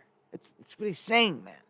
Human bones found in the wreckage. Of course, we lightweight knew this because we already had witnesses saying, look, see that mound with the cross on it? There's a person there. We don't have nowhere to put them. We have no body bags. There's a person there. And like, oh yeah, there's one over there. There's one over there. And like, tens of thousands of body bags getting sent in to be used in the FEMA, and the government TV just want to say, oh, only 200 and some people have died. And it's just like, dude, get up. They're lying so bad. It's so pathetic. People should be protesting over this, but people aren't doing nothing. It's pathetic. They got their Trump, so everybody's just going to go back to sleep. You should be protesting this stuff so hard. It's ridiculous. You got people out there right now when I'm speaking with kids, babies, having to stay in a tent. It's pathetic. The Amish made all these houses and they got rejected. Okay? This is a scam. They want these people to suffer. They want the land. They want them out of there. Okay? They don't care if there's bodies there. In the end, they're going to do what they said they're going to do in the town meeting. They're just going to bulldoze it all over. That's the plan, dude. It's disgusting.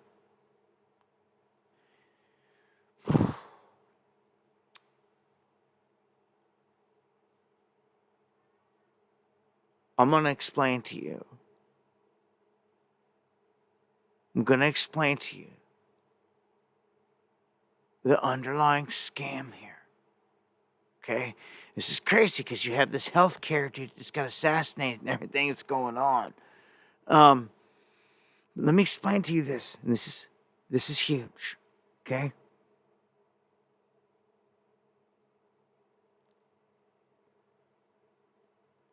When it comes to the insurance policies, for all the people that died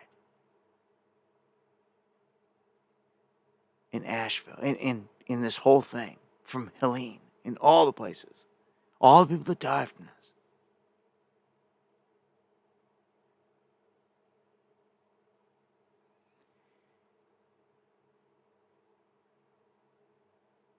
there is no payout to the family if there's not a body.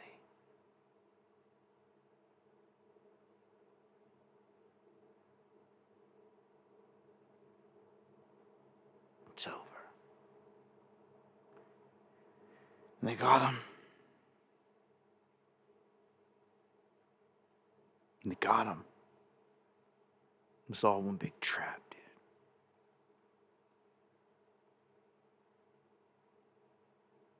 There's no body.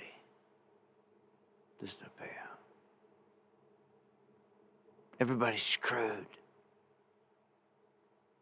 It's all done by design.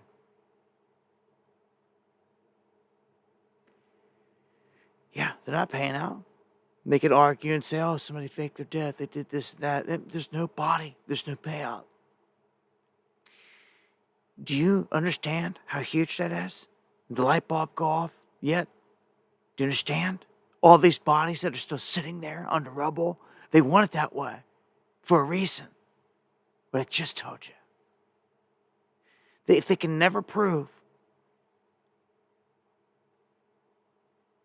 they never get a payout. So all these surviving family members that are sitting there waiting, like the ones sitting in a tent tonight, waiting for some kind of retribution for something, they're going to get nothing.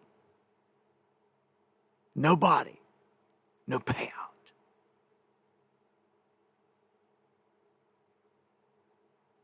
It's done.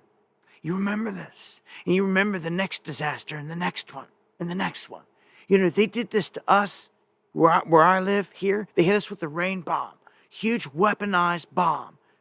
A couple of years before all this happened here with this hurricane. Same effect. All the flooding waters sheared off mountains, flooded complete place, washed it away. like biblical. Complete towns wiped off the map. People gone forever. But nobody cared. Little old Kentucky, very little people cared. It cared for like a blink of an eye. And then that was it. Yeah, same thing with Asheville. Same thing with all this with Helene. Same thing. People care for a blink of an eye and push on. And they're still suffering. That's why when people roll up, it still smells like death.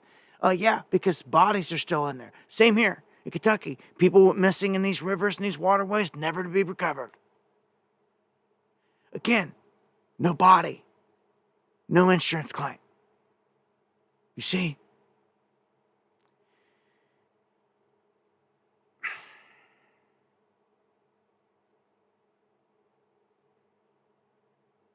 Dude, it done us in, man. You remember this. You remember this tactic. Don't let it be done to you. You need to educate people, others, and know that they're going to do it again. There's going to be more hurricanes. There's going to be more tornadoes. There's going to be earthquakes. There's going to be all types of stuff that they do, because it's all a weapon, and they don't care. Look at this. You got Biden going over to Africa with giving them $100 million for no freaking reason right now, and all this other crap, just doing anything and everything they can, but doing nothing right here at home to help our people that are living in tents right now as I speak. It's almost like, can it even be real? Like, it's like, yeah, it's real, dude. It's really happening. It's nuts, man. I wanted to give you that. I can't play it like I said the video, but I at least wanted to give you that rundown. And I got to send prayers out to all the souls that need it out there.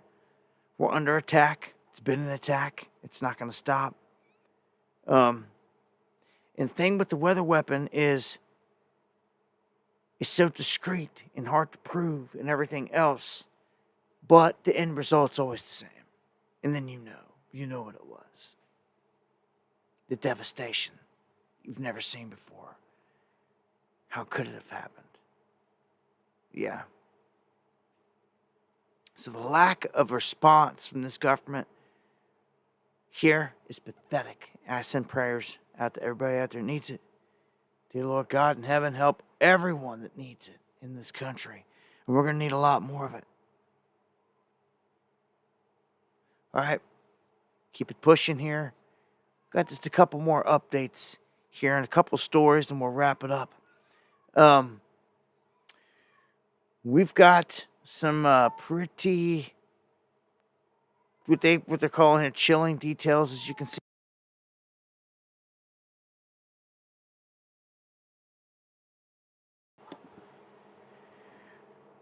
This whole story is just very suspect, and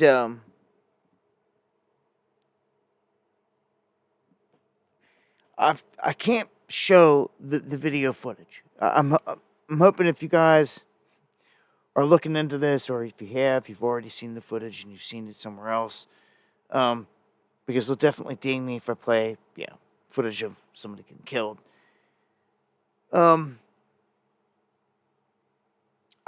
If you've seen it though, I can't help but think that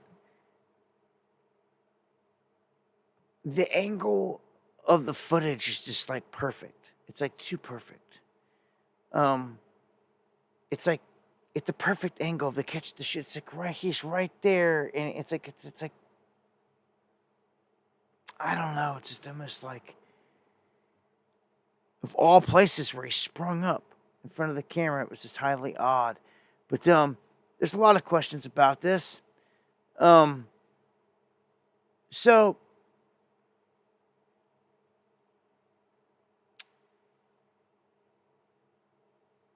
let's see what all we got here. All right. First,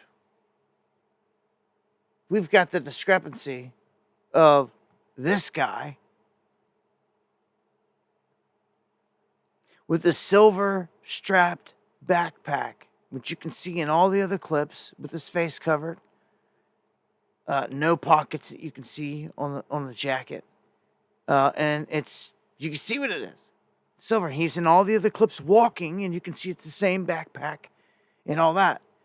Okay, so how is this character, this goon, with a different jacket, with pockets on the front, with a black backpack strap, how is this even the same dude? How can we catch this and them not know? This is stupid. This is right out the gate when I'm like, oh man, you're definitely dealing with an op. When you see ridiculous, stupid stuff like this, that just screams, like, hello, are you paying attention? I mean, look, what is going on here? There it is. Here he is on the camera. Did you see that silver? I mean, I'm a colorblind person. I'm bad. But I mean, I know this is a lighter color than black than what you just seen in the other clip. And hundreds of people have said the same thing. And there it is. You can see him right here in these clips. You can see plain as day. This is a total different dude. There's no pockets on the jacket. It's silver backpack. It's like, who are you trying to fool, man? Like, and thank you, Deanne, for the coffees. Much love. I mean, I don't get it. I mean, I just don't get it. Do you think everyone's just that stupid? Or is this a test? You testing to see who's paying attention? Huh? Oh, there he is again. There's the backpack. So all that's consistent with that dude, with that dude in that clip. Okay? What's not consistent is this clip. It's where the dude all of a sudden is showing his face.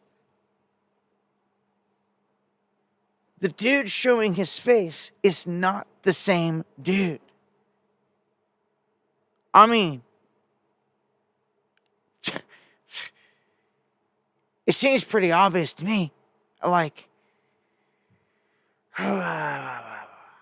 so,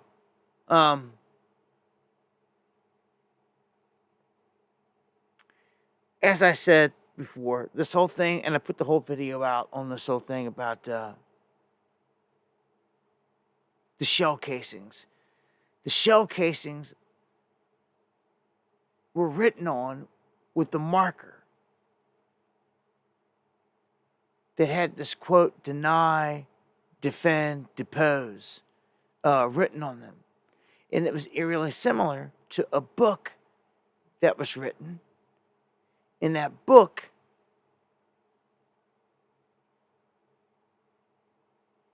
had a slogan that was like it was one word off. All right, this is the link that I want to share with you. The guy that was assassinated, Brian Thompson, the CEO of United Healthcare, he was being investigated by the feds for high-level insider trading. It just so happens that that company has dealings with Palo Alto, which is Nancy Pelosi's outfit that she has ties into. Okay? So right there, he's connected to her, and he's being investigated by insider trading when we know she's been called out a ton of times for that exact same thing. And she's worth now $245 million.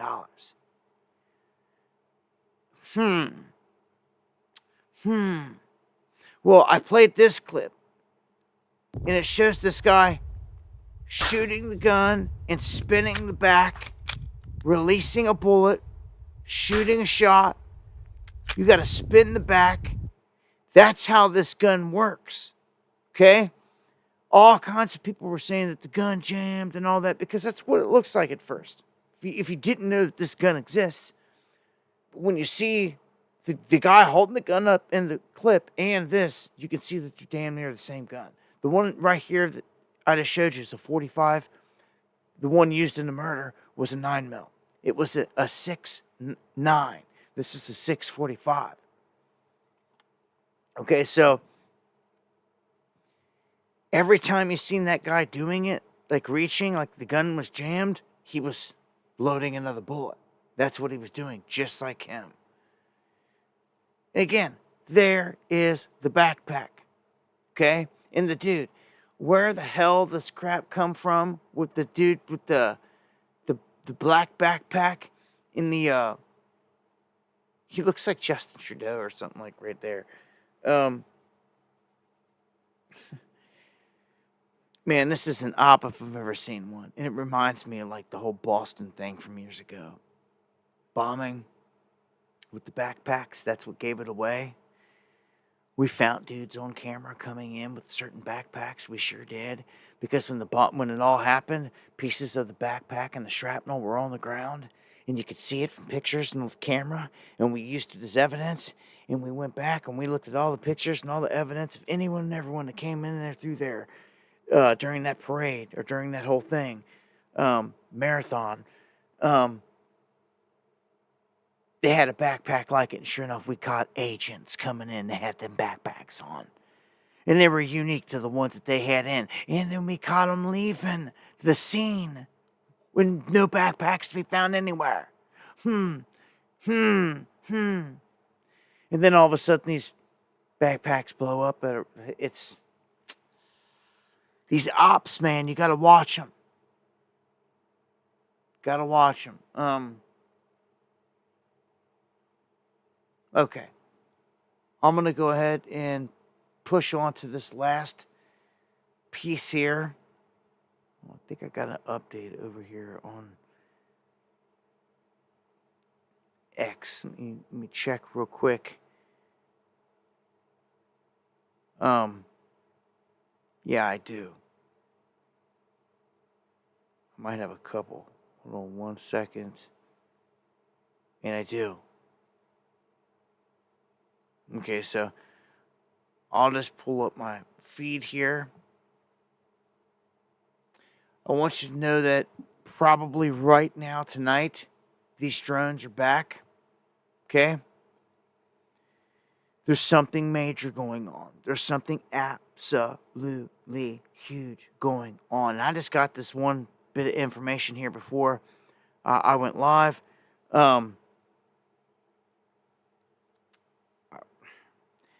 I mean, this deserves attention.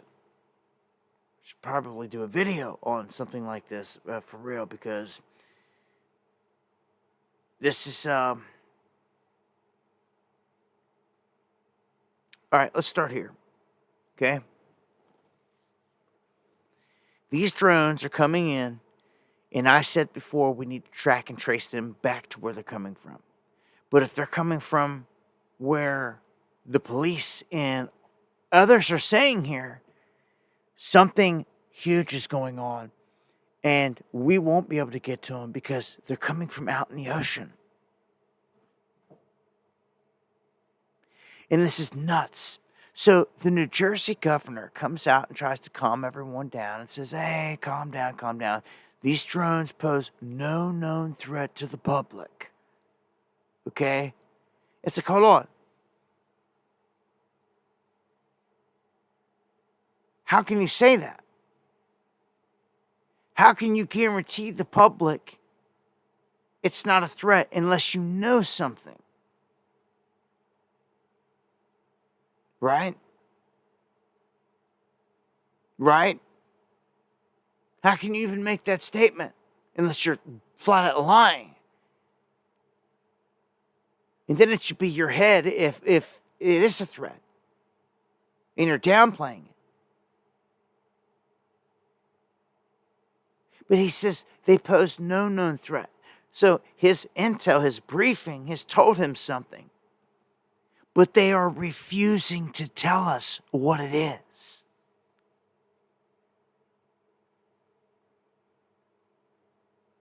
And why would they do that?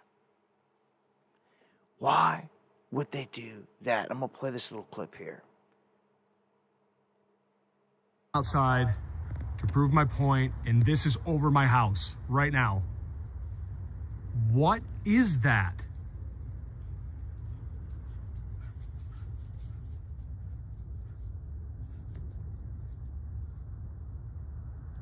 What?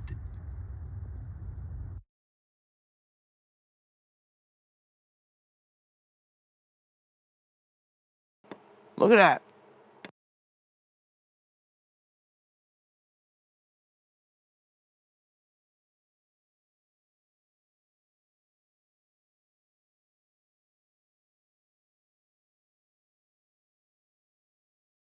Thank you, Jenkins. And I'll definitely try.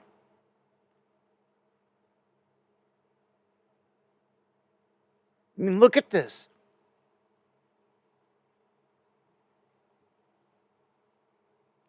Take it back here. Look at that.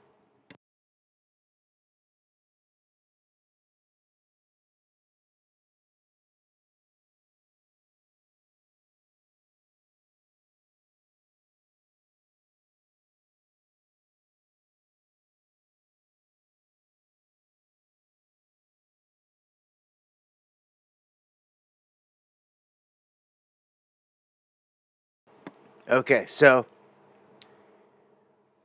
they posed no threat, huh? Okay. Well, what do we have here?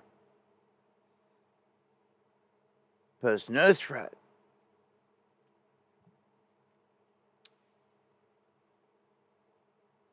Look at this.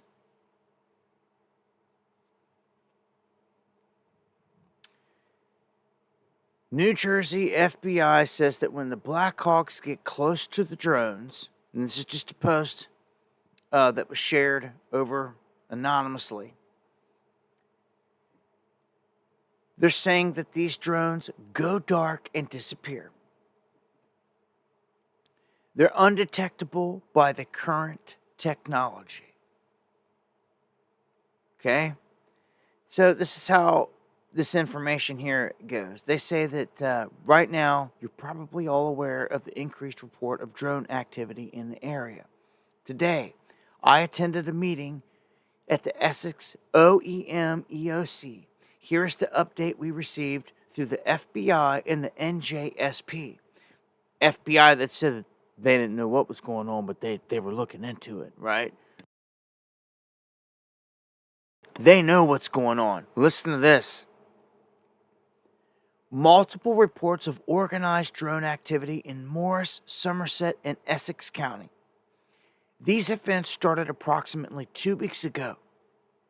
Now listen carefully. The drones are varying in size from a little over a foot to 10 foot wide.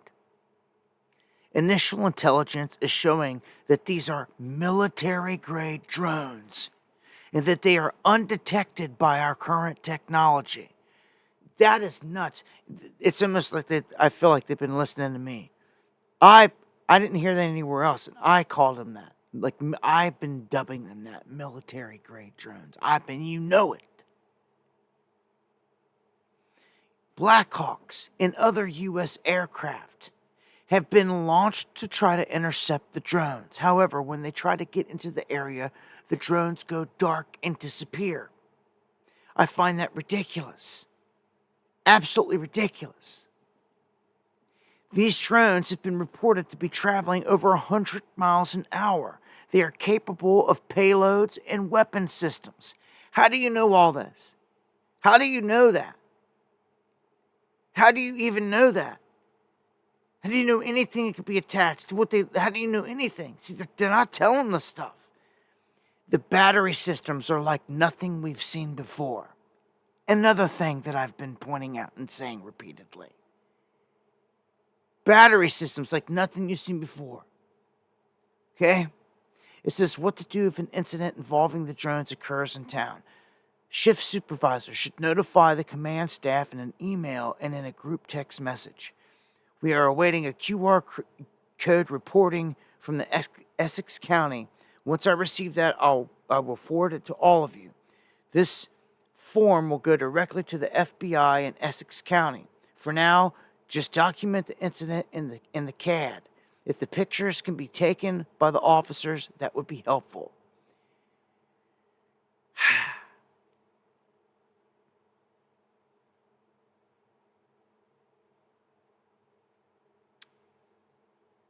Patrick, you said look up Project Bluebeam. You don't think that I've never heard of Project Bluebeam being Dabu 7? I'm not trying to be rude, bro. I've been doing this for going on decades. I've long known what Project Bluebeam is. And yes, I know they got these capabilities to shine stuff in the skies, but I'm a drone pilot, and I know how drones operate, what they look like, how they flash, and all that stuff. And this is like a drone operation, not UAP, not UFO. There's no reason to bust out Project Bluebeam to me on this. That's kind of weak. I mean, they can do this. If you're going to use Bluebeam, you're going to use it to, like,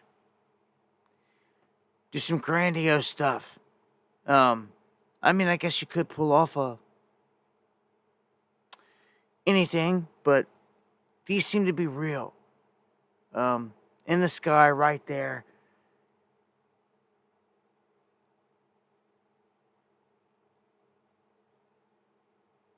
This is like a huge psyop unraveling here.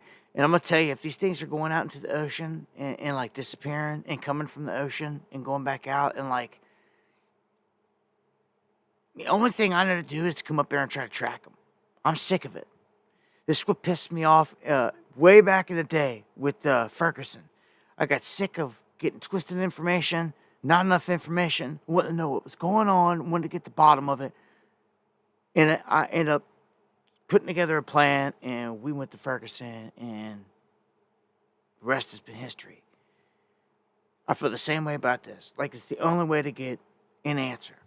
I've already put the word out. If anyone out there is listening, go track these things down, but apparently no one is listening from the Jersey area. My buddies that lived in the Jersey area have moved away from the area. So, again, if anyone's out there in these counties, in this area where this is happening, and you can do some recon, you're down for a mission, you earn some stripes, and yeah, you get an answer, you get one for the books. Just like these booms, they got to be tracking back to somewhere, right? We just got to go do it. Man, if I was closer, I'd done it. I'd be out there right now.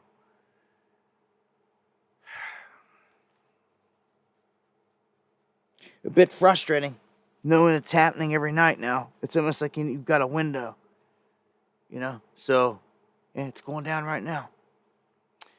Anyhow, pretty much brings me to the end of another one here tonight. Man, I want to thank everyone that joins me for the streams, everyone that shares them, everyone that supports the show, everyone that hits the super chat there.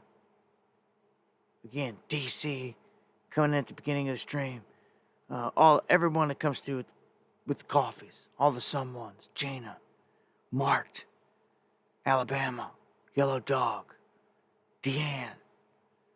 Much love. Thank all of you. Thank all of you. And as always, I look to be back here for Monday, Wednesday, and Friday. TG Fire. He fits a long time. Friend, hey, much love. Much love. Salutes to E Fits, Kathy, all the squad, Hoodie, Tacos, Tooch, all the crew, all the mods, holding it down all the time. Deanne, Kathy, and all of you that are always here. Yeah, good night, much love, God bless. If all hell doesn't break loose in the coming days, I'll be back here on Monday.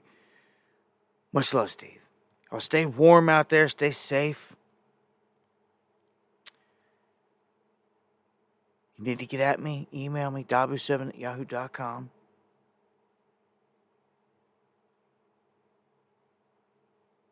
Hit me up on X. Make sure to follow me. Be checking the channel daily.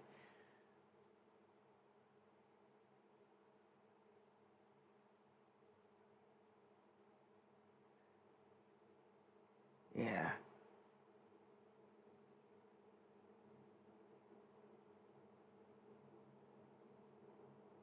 Anyhow. All right. Gonna shut it down here for the night, man. Much love to everybody out there. See you on the flip side.